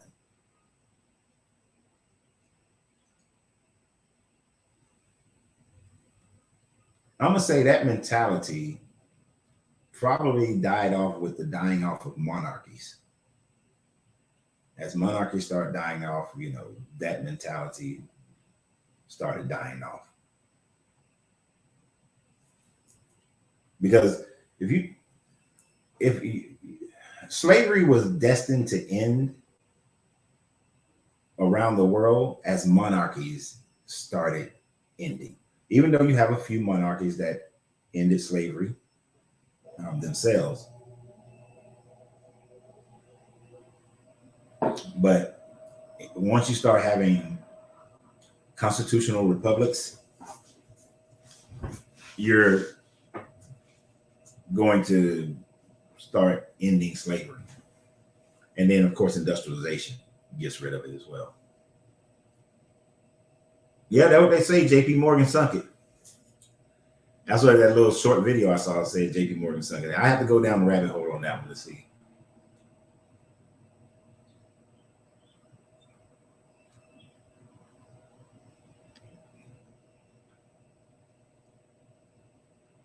So I guess there was a bunch of house word that I do not use in America already.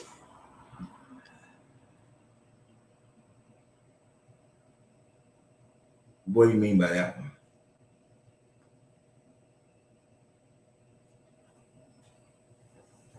Because, a lot of the indigenous people who were turned into slaves either were conquered or got duped.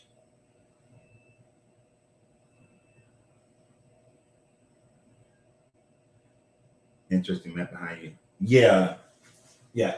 Africa should be bigger. Africa should be a lot bigger. Um, Greenland, damn show. Y'all can't see Greenland. Let me see. Greenland, damn show ain't that big. Greenland is nowhere near that goddamn gonna be. Nor is South America. But yeah, this map is not sized correctly. It's one of the racist maps that they made where the southern hemisphere had to be made to look smaller. Africa made smaller. Europe is not that big. So it's Asia is not as big as that is either. And damn sure North America and all those land masses are much smaller in comparison to Africa. If this was supposed to be a true representation of Africa, then those would be a lot smaller.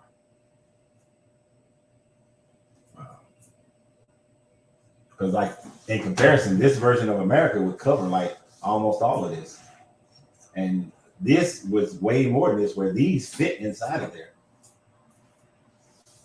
Yeah.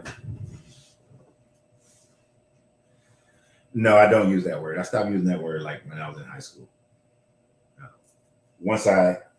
Junior high.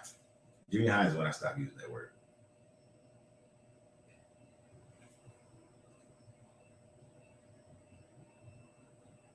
Yes, even abandoned ships has logged, yet something about theirs were only 3 stacks, but the Titanic had 4 in its pictures. But people don't understand it didn't work. It was for show. Yeah. Yeah. I started to go down that rabbit hole. I left it alone. I was like, I got too many other rabbit holes I go down.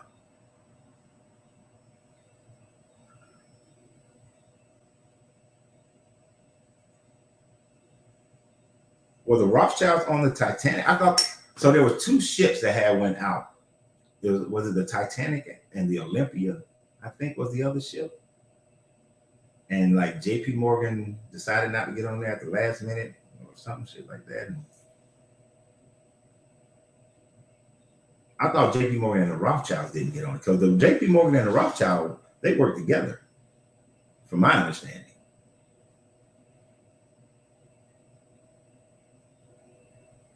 Or maybe they started. Yeah. I thought it was like J.P. Morgan, the Rockefellers, Carnegie, um, Edison, and the Rothschilds kind of like worked together.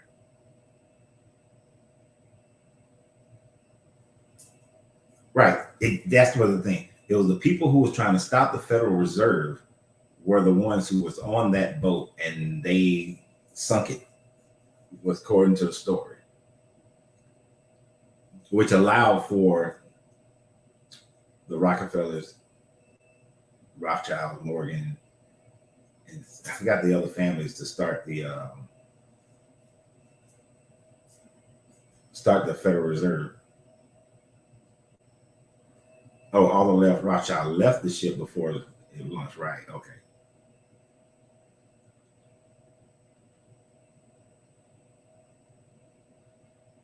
Yeah, and then I think, yeah, the Olympic was the other ship, but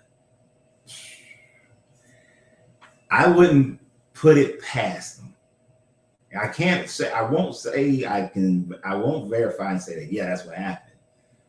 But would I put it past them, especially in that day and age? Not like it's any much different today, but them jokers were brutal.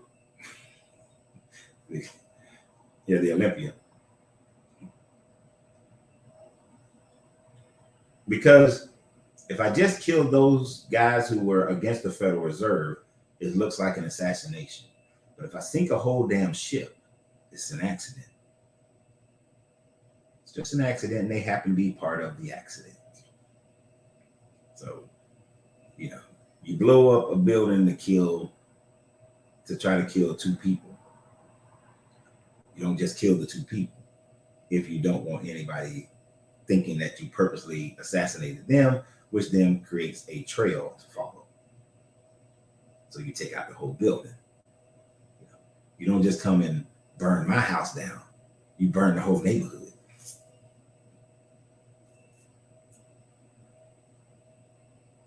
You got to do all that. I'm just saying. Not that I would ever do that as a person. It's not what I would do. And I'm definitely not condoning any of that. But that's how they do it. That's how they do it. That's how if you wanted to do it, you would do it that way.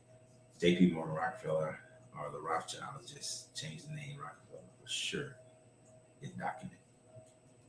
Oh, I wouldn't be surprised if when you um, so I like research a while back. I researched the beginnings of the Rothschild with Mayer Rothschild and Armstead Rothschild.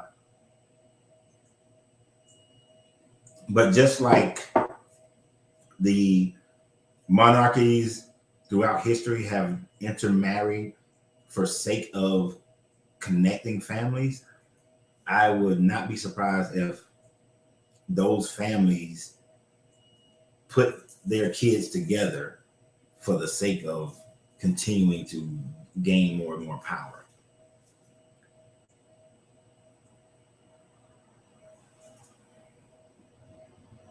They said it was the Olympians that day song that they sunk and said it was the Titanic for the insurance body, and one of the proofs that they seized the Titanic had only 3 seconds for their boarders that there was a picture that was about four in the porthole of the Olympia had sold that they were where the conspiracy theory came from. Too many people have been down to the Titanic to see that that was the one. Okay, but like I said, I haven't done a deep dive on the Titanic, the Olympia, and the killing of the people to make sure that they don't have that they can get their Federal Reserve. But that cross pollination of family members, yeah, they still do it. Y'all might get mad at me, but I don't know about changing the name. Them jokers still got them names. They still go by Rothschild. They are still very proud to be Rothschilds. They still have their annual family meeting. Um, but I mean, I do tell my kids. I told my kids that you got to be mindful of who you're marrying because you got to think about their whole family. Like are you marrying somebody whose family you want your lineage to be part of? Oh, just change the name, gotcha. Of the ship. Yeah, you know, just saying.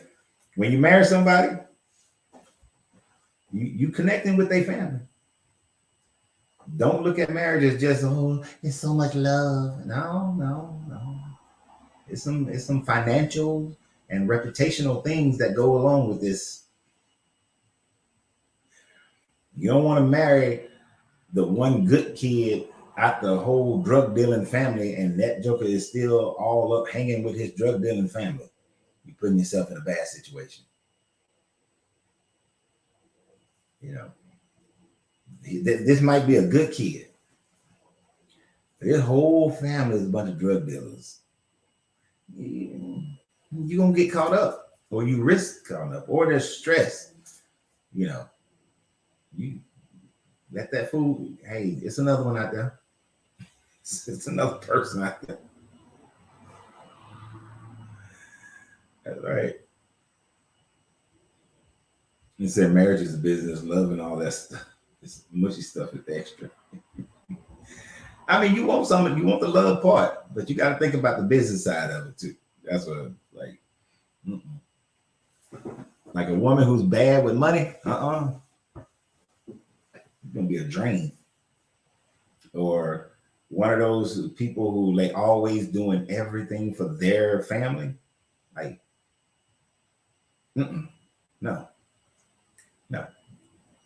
I came in this relationship. I'm looking at you. I was not trying to get with and pay for your brother, sister, cousins, and all them people. No. Can't do it. Cannot do it.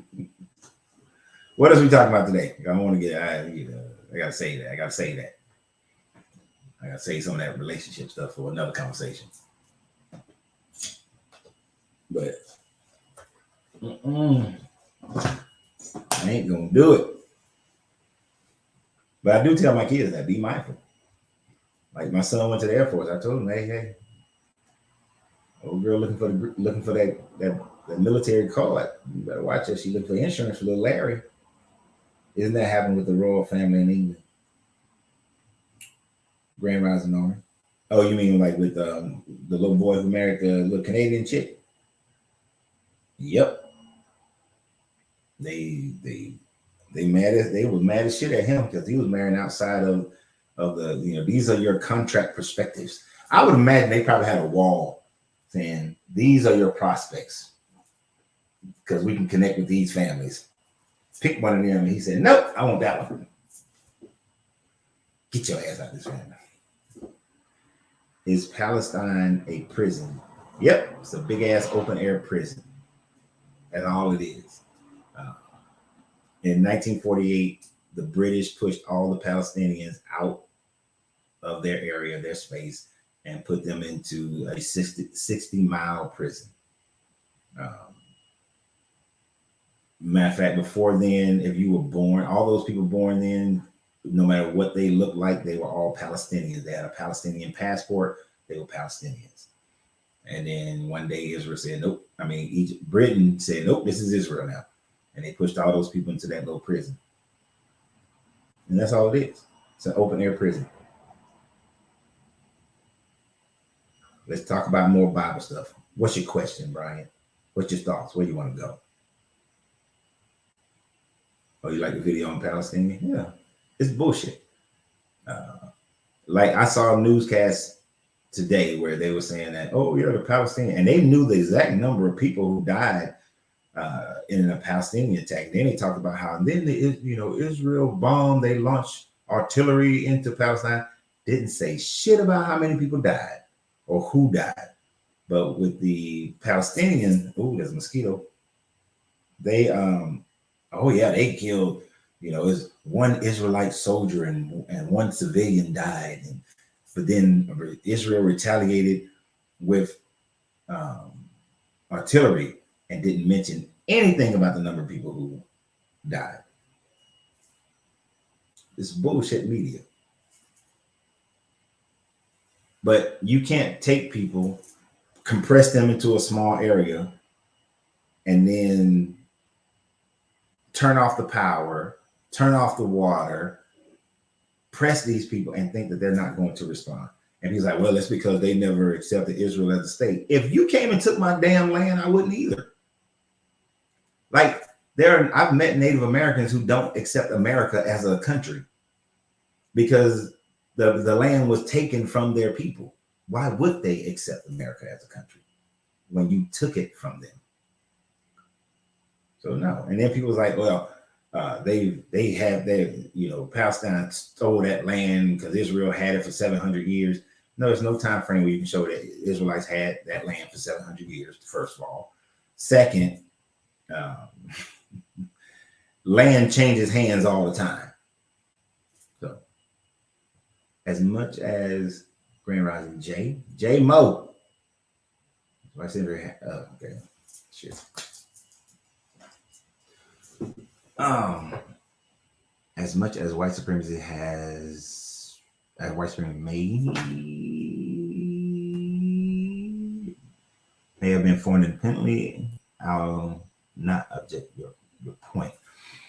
I am not a historian. It's just that there are some sources that were brought to my attention, namely Harvard historian Catherine Gardner, as well as Tom, can't say that name because I'll mess it up, Tom G., who wrote U.S. history beginning in the days of slavery and Jim Crow segregation, but not ending there. Elements of racist ideology have long been present in the white Christianity.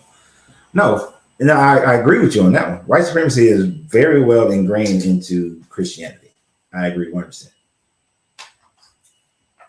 I probably should come up with that. Anytime it's a long one, I need my glasses, coach. 666 either beings are all born with straight hair and fur. Their hair grows down like animals. European Eurasian. The book said, don't give your sons to make their daughters. Mixing by marriage is weakening the bloodline of 999 ether beings.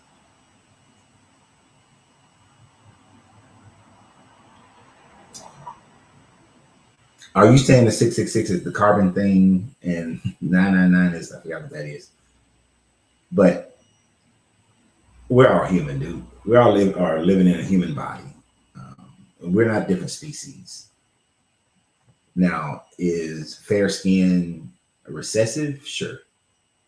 Less protective of the sun, as well as their other medical things? Sure. And it is recessive. And the recessives have been normalized. Into that adaptation has been normalized. But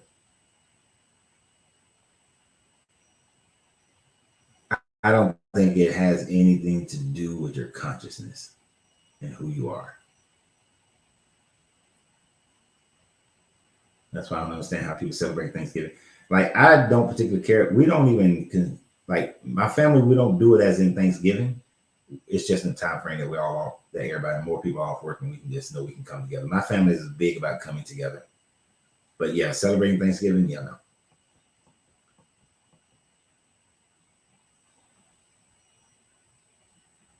Grand Rising Dwayne, hey, you here now, man? How do you answer someone who says you're taking the Bible verse out of context when it's not? I show them the context of it, whether they want to accept it or not. I show them the historical and cultural context to which it was written in, so that it is understood based on how those people thought when they wrote it, instead of how people are trying to change it and make it be something today. But that's generally how I do it. Israelites have nothing to do with the Israelis, who are originally from Ukraine. Israelites, as far as bloodline, you're probably right. Israelis are people, most of the Israeli families, people were grafted in. They adopted the religion, adopted the culture. But who really can, I haven't, Boondocks, I haven't seen many people who can trace their heritage, their bloodlines to people who lived in that time frame. I would suspect that there are a bunch of Palestinians who practice Islam, but are more connected or can draw a biological line to what was known as Israelites. But understand, Israelites have been mixed up just like a lot of places. You got a lot of mixtures.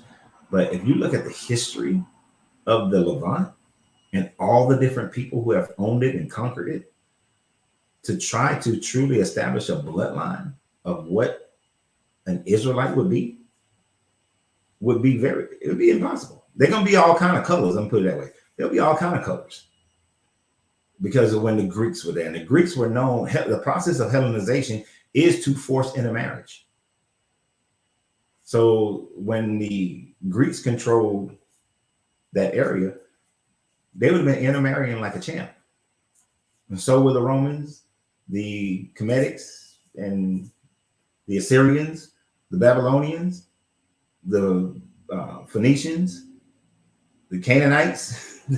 They would have been intermarrying with a bunch of people over a long period of time. And the Arabs, I mean, that's pretty much how you get Arabs because of all that mixing.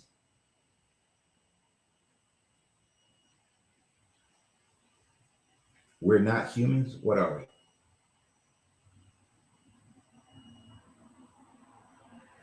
Yeah, the natives were raised by narratives. Everybody had these narratives that they tried to understand nature. A human is a monkey. How do you get that? Explain. The recent conflict smells like a false flag. In multiple ways, it sure does. It's a false flag for them to pull off some bullshit while we're not paying attention, but also for them to try to eliminate and exterminate the Palestinian people so they can get all the land.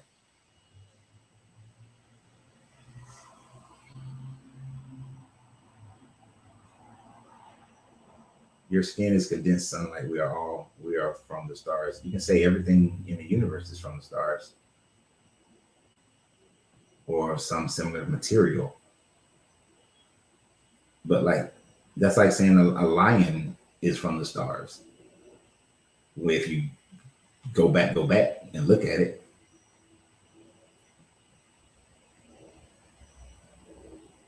No one can trace their heritage. I would love to see somebody who does. The sun is our savior. Here's the thing about names. We are whatever we call ourselves, if you think about it. If we had called ourselves Garanimals, then we would be saying that our species is Garanimal.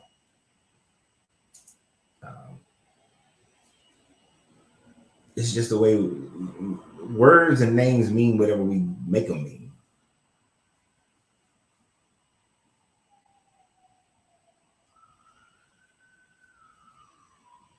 Is our genetic coding 98% the same as chimpanzees? Yes. Is it but it's also 80% the same, I think, as an octopus or a squid.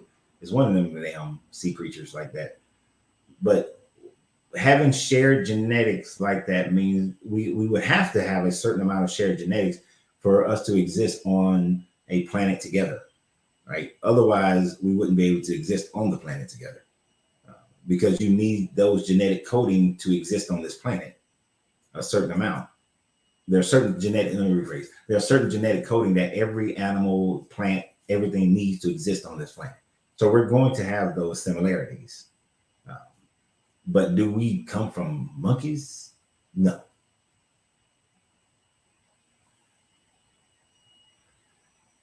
Right. A human is a thing as defined by Black's law, but Black's law is not true law.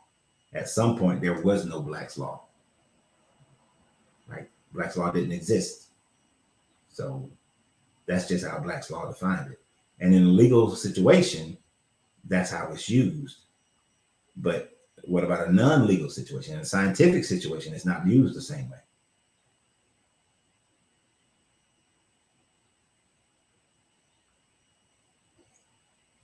Right. The evolutionist, everything on the earth has a common ancestor.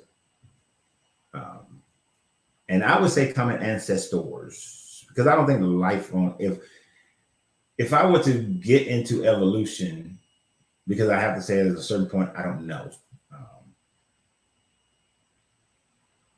Every life on Earth most likely would not have just started in one spot and then that's it. It would have been like area or large area that life would have been able to develop.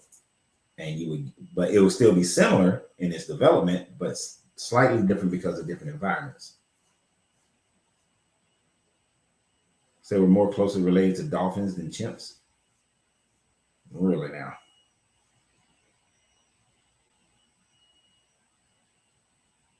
Calling yourself a human shouldn't bother you. Shouldn't bother you when a white person calls you a monkey. Uh, it would because of what the difference of what it means. You ain't calling me a monkey because I'm not a monkey. That's not how we classify ourselves.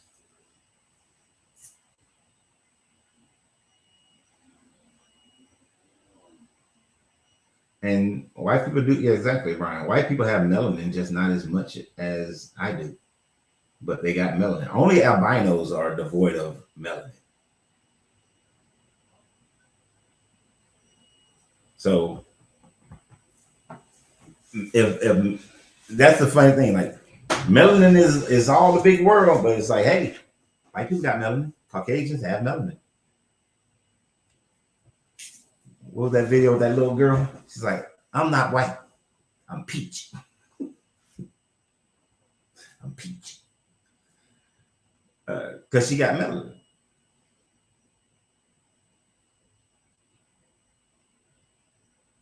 We have more in common with mushrooms. Yeah. But that just means we on the same planet.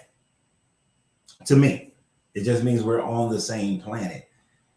Sometimes we can dive deep into something where there's no depth. You know, we can just go into places like there's no depth there, man. We trying to create depth and there's none. It's Occam's razor. It's simple and straightforward. In order for you to exist on this planet, you got to have a certain amount of a certain type of biology. What was, y'all know I love my movies. What was that? Not The Day the Earth Stands Still. The Mars, when the Martians come down and attack out of nowhere, but the thing that kills them was the biology of the Earth, the viruses, the microbiology of the Earth is what killed them. Had Tom Cruise in it. They just weren't built to be on this planet. You know, it was toxic to them.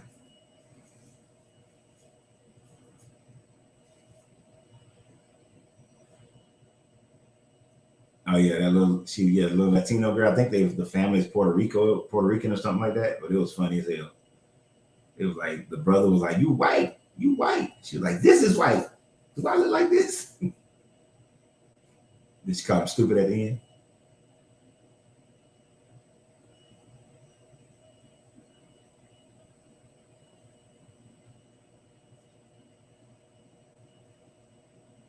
Come on, man. Not all the white people don't smell like dogs, but people do have different. You can get a general smell from general groups, but it's based like the different hair. You're gonna have different hair. We got different hair. War of the Worlds. Thank you. It is. That's the movie. Um, and so you got different smells.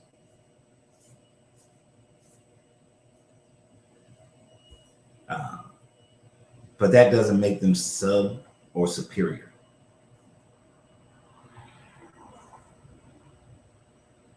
It's geography and reproducing. That's the evolution. Yeah, where something is located in its environment is going to have make a huge difference.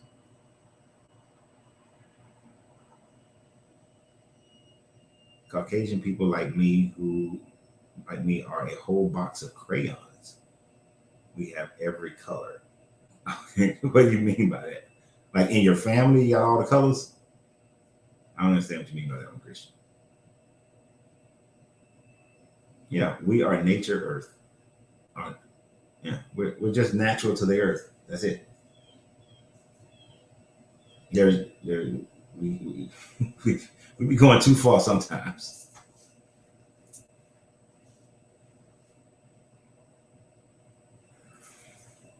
Check the elements in your genetic chemical makeup, and you should come closer to your region of origin. How do you do that? Are you talking about DNA testing?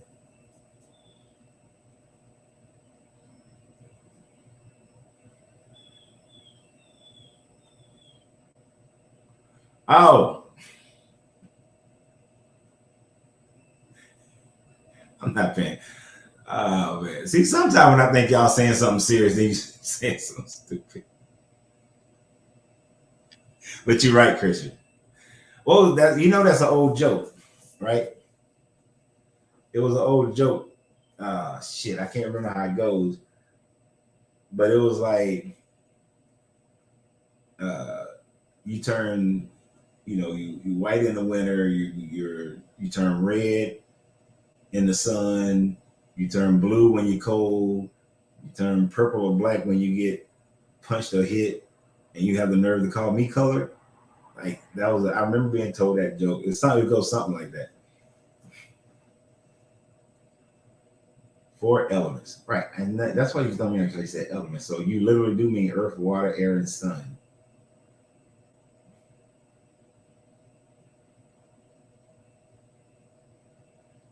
So earth, water, air, and light, highly intelligent elements of life. All the quotes and text, words like chosen people, particular people. The theology are in the laws of nature, cosmology, and ecology. How do you check your elements though? Because wouldn't there also be like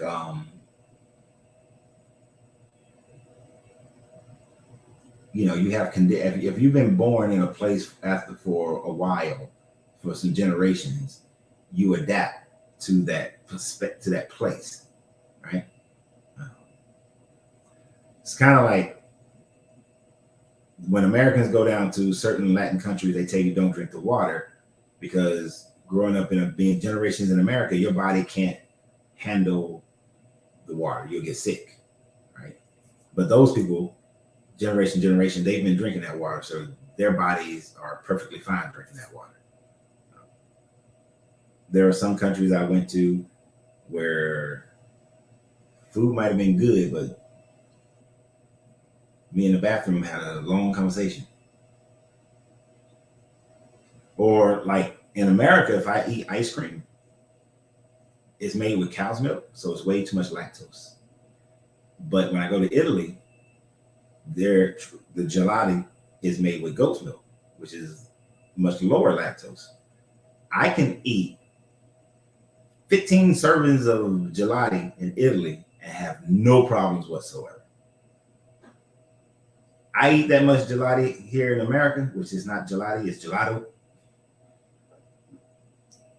Sinus infection is on the way. Definitely mucus all up in my body. But in Italy, I don't have any problems.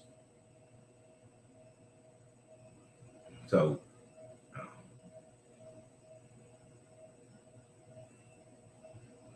that's disgusting. I ain't no damn cow. What? What, eating gelati or gelato? Hey man, we all have our vices. But I'm telling you, there's some spots in Rome and Naples that gelati is so damn good. The trauma you're gonna have is when we leave and you can't get it no more.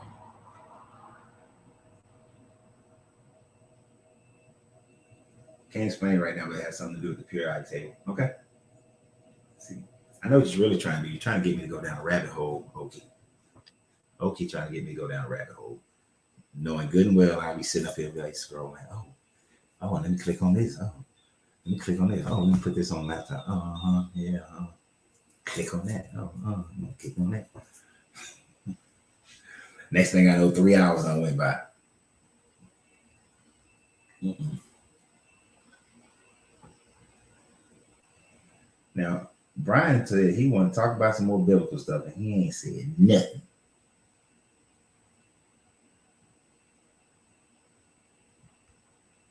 Not nothing.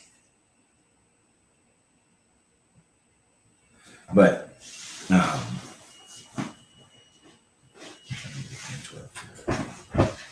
So I don't know, like I'll look up this 4 element thing, but I'm always leery about anything that starts to create separation, that starts to create a mindset. I keep changing the subject. I'm not changing the subject. Other people just keep saying stuff. That's all. I'm just responding to the comments, sir. I'm responding to the comments. Trying to give the people what they want. But I can't say that anything that starts to create separation and then elevation of one group or another group based on some physical stuff, because this is a meat suit. This is. I do agree with the Gospel of Thomas when it says that this is poverty, right? This is just a meat suit. This is temporary. This is not the trueness of me. This is just how I'm projected in the matter plane right now. So I can't put any kind of high value on a body. It consciously don't make sense. Right. I understand there's a feeling to want to do that because of how the world has been through history, but I have to look beyond history when it comes to just the consciousness of being. Because at one point, the tables are going to turn. You know, I don't believe we will ever go into a golden age where everybody is being equal and have an equal opportunity to be great.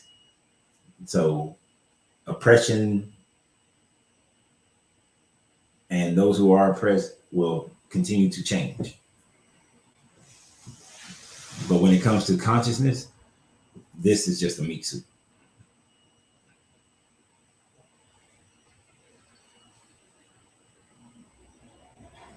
Really, Norman? Are black people Klingons and white people Romulans?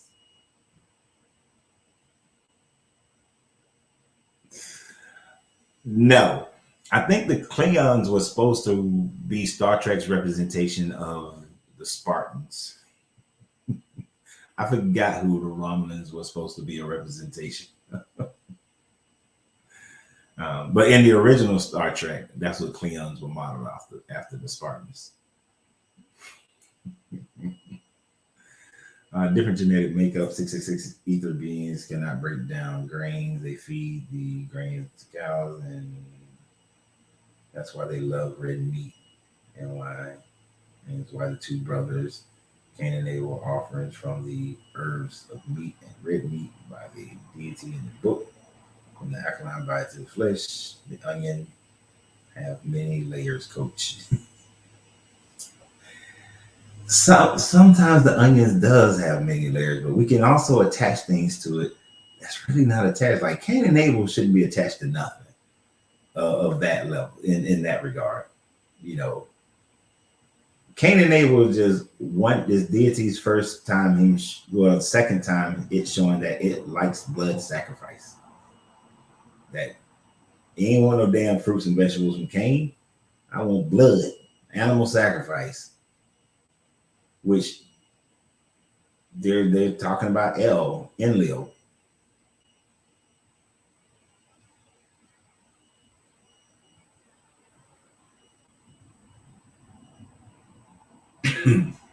That when the Eve gene mutates, yeah, the different recessive genes taking over and creating lighter skin tone. But sometimes the lighter skin tone it comes in because of the change of environment and diet.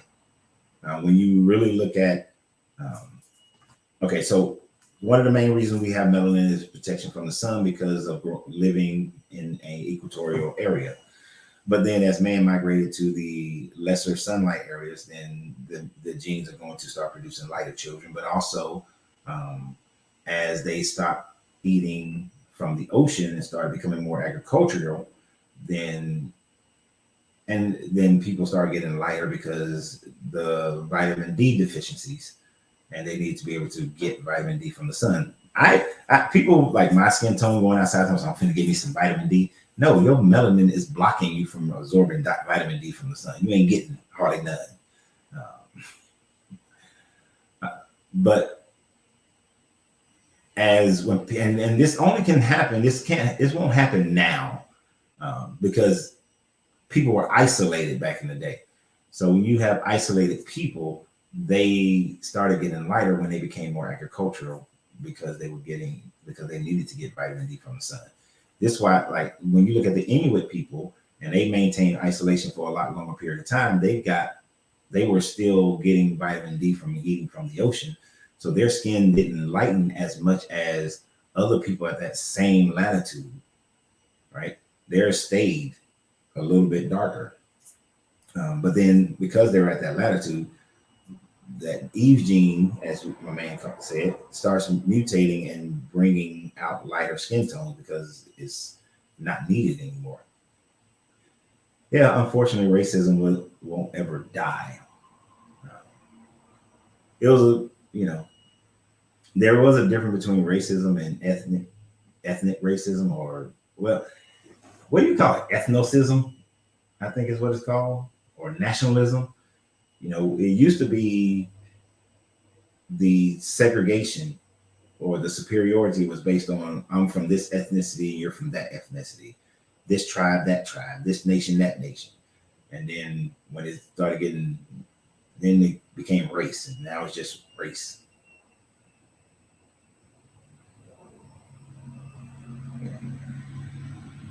He said, "What are brown people?" Hey, you go to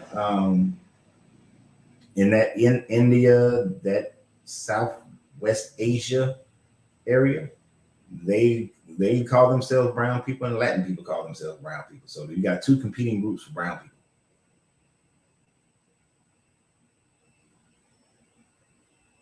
But um, Indians are very big about calling themselves brown people. Of course, they still got the caste system to a certain degree as well. So it's jacked up. But so do the Latins. They do the same thing. The Spanish people, Hispanic.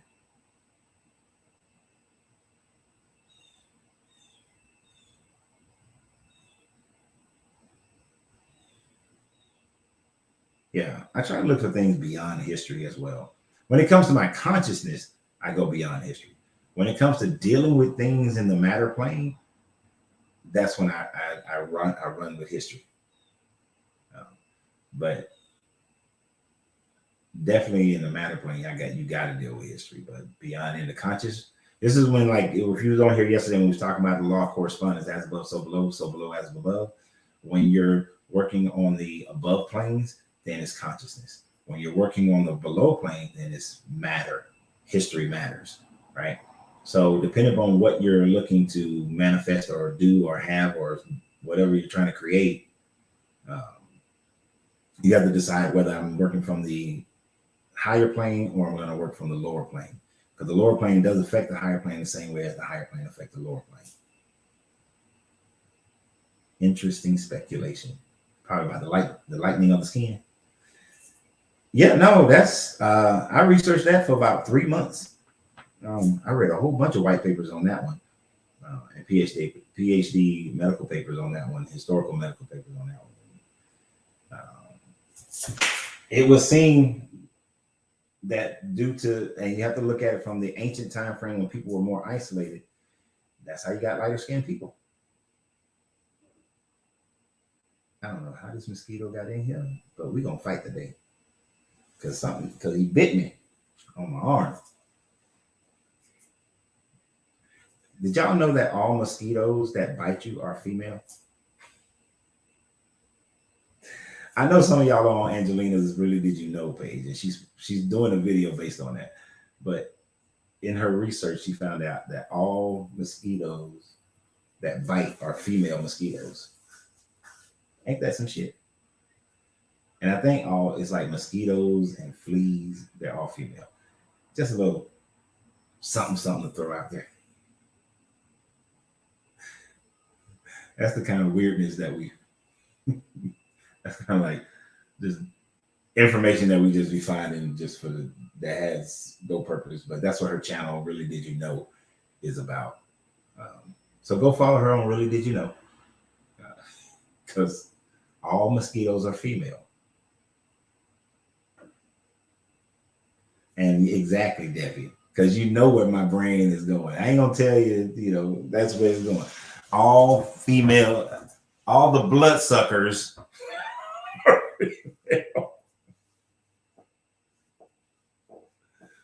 I look mainly into distortions of history. Yeah, and that's why I look for both sides. You got the general side of history, but then I want to know all the other side as well, the loser side, and then things that don't make sense, things that don't add up. Yeah. Most ants are female, and I think most bees are. No, bees aren't. No, most ants can't be female because the queen is the only female. And if another female is born, then they either kill it or they got to get the hell out of there to go start their own colony. Ants can't be. I love ants. I love watching them and looking at them. I didn't got bit by some damn ants before, but no, ants can't be mostly females. Yeah, no, because there's only one queen in an ant colony, and they kill the other one. Are most ants female?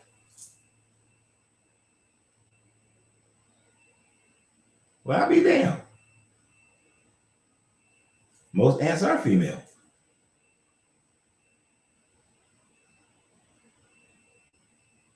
They care for the queen and for the young, foraging, policing conflicts in the colony, and waste disposal. Workers are most likely, and they most likely never have their own offspring. So maybe it's when a certain type ant, queen ant, is born. That's when the one that they kill and kick out. Did not know that. I thought, because probably maybe I was thinking about that, focused on that aspect of it, and thought that the rest of them must have been male. I'll be damned. You're right. About 3 females for every male. So then females be biting you.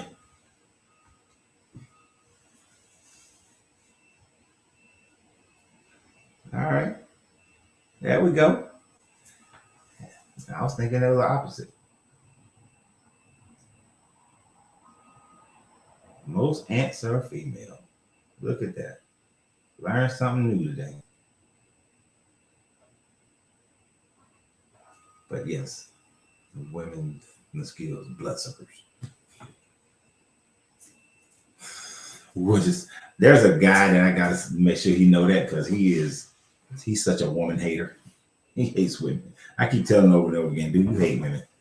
And he don't want to accept it, but he does.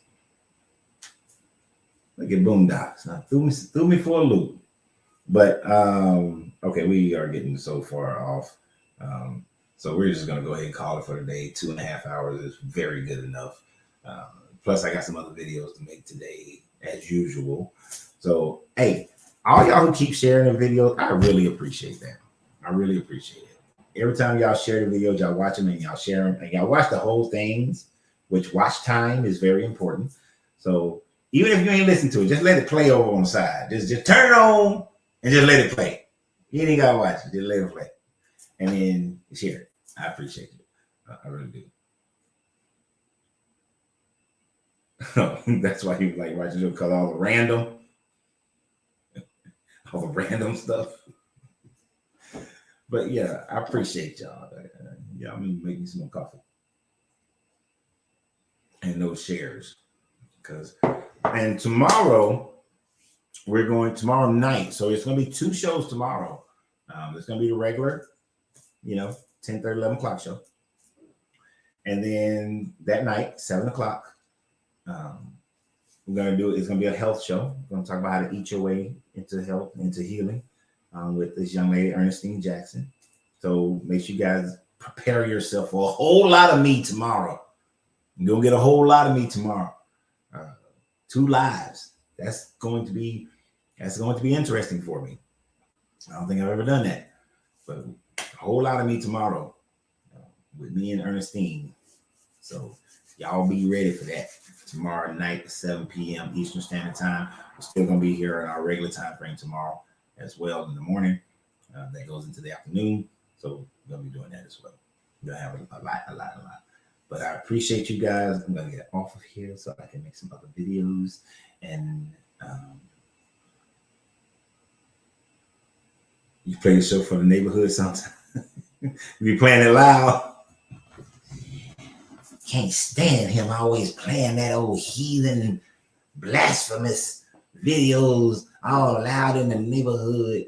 You're going to burn a cross in your yard. Now they're going to come in front. They're going to have a water bowl that they done prayed over, right? They're going to take a hose so they can spray some holy water all over your house. This is holy water. We prayed over this water truck. We're going to spray your yard and spray your house. You come outside, we're going to spray you. What are we doing for Halloween? Oh, man. Halloween now is hard for me. So usually I turn off my lights and I just watch a movie or just do something. I don't do many holidays as it is. And Halloween is not big for my family, and my kids are big. And I wouldn't, but even when my kids were little, I didn't let them do Halloween.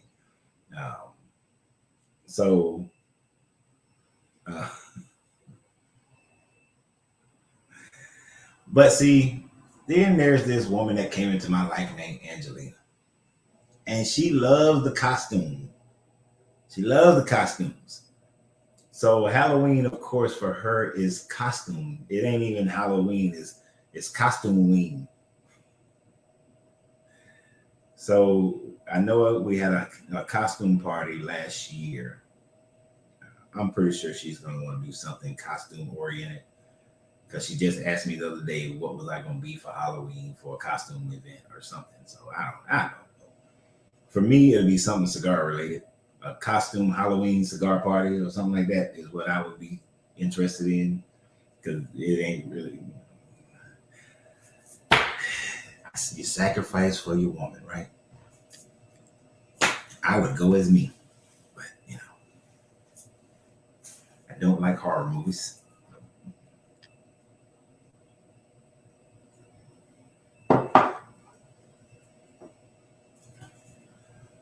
Oh no, I'll put something on my.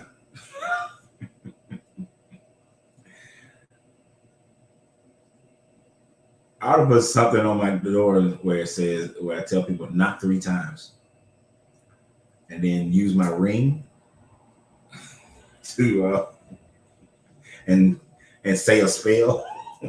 You've been bewitched. But I don't give out candy and stuff. I don't give out shit. Freeloaders come around begging. Nah, just playing. No, just kidding. Oh, that is interesting. A Klingon would be interesting. I could be. See, I wouldn't be Worf. Worf used to piss me off.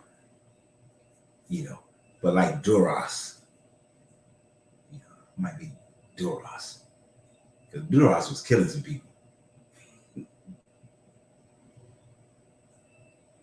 you're not a Trek, you don't even know who Duras is. But he's a Klingon warrior. Almost took over the Klingon Empire, but that wouldn't be interesting because then, I can get a bat'leth. I want a bat'leth. If y'all don't know what a bat'leth is, just look it up. I want one of those. But yeah, so I don't know. I don't like it. Let's not talk too much about Halloween because y'all know that when we get closer to Halloween, I'm gonna do a show about Halloween. The origins and the history, and then all the other bullshit. So come on now, you don't get too far into that. So I'm getting off of here. Go as Bass Reed, the real Lone Ranger. I do got my 9. I do got some boots and a hat. But Bass Reed, that would be interesting. Get me a big. I think, did he have a mustache? Did he have a I forgot what Bass Reeves looked like. You know, most people don't know who Bass Reeves is, but the whole idea of the Lone Ranger is based on Bass Reeves. And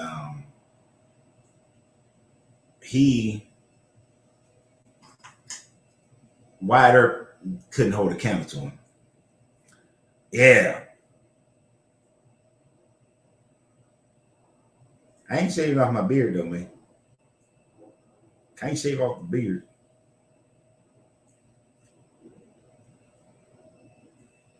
But he got that stash.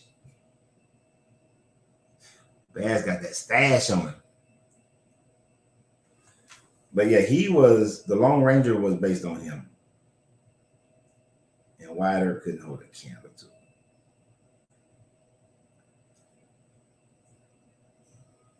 The greatest lawman to ever live.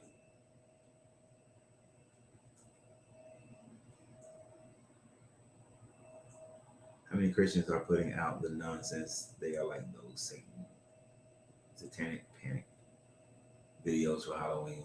I love how they think they're going to mass all. Yeah.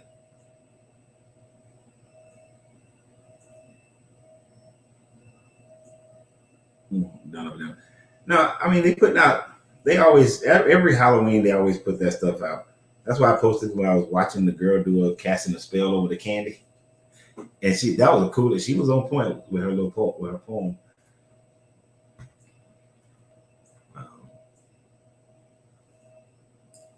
All right, okay. Appreciate you, bro. But yeah, I don't know. But we getting off here. So I can get some videos done and get some other things done before Angelina gets home. So I appreciate everybody. Thank you for being here. You guys have been great. I'm going to see you tomorrow 2 times on the live. And I'm going to make some videos today. And that whole preaching thing I did for that verse in Numbers, I think I'm going to do that as a video. I think that'll be pretty interesting. So y'all have a great day. And remember always, you got to free yourself to be yourself because your greatness is non-negotiable. Good journey, good vibrations, and keep on sharing the videos. Share the videos.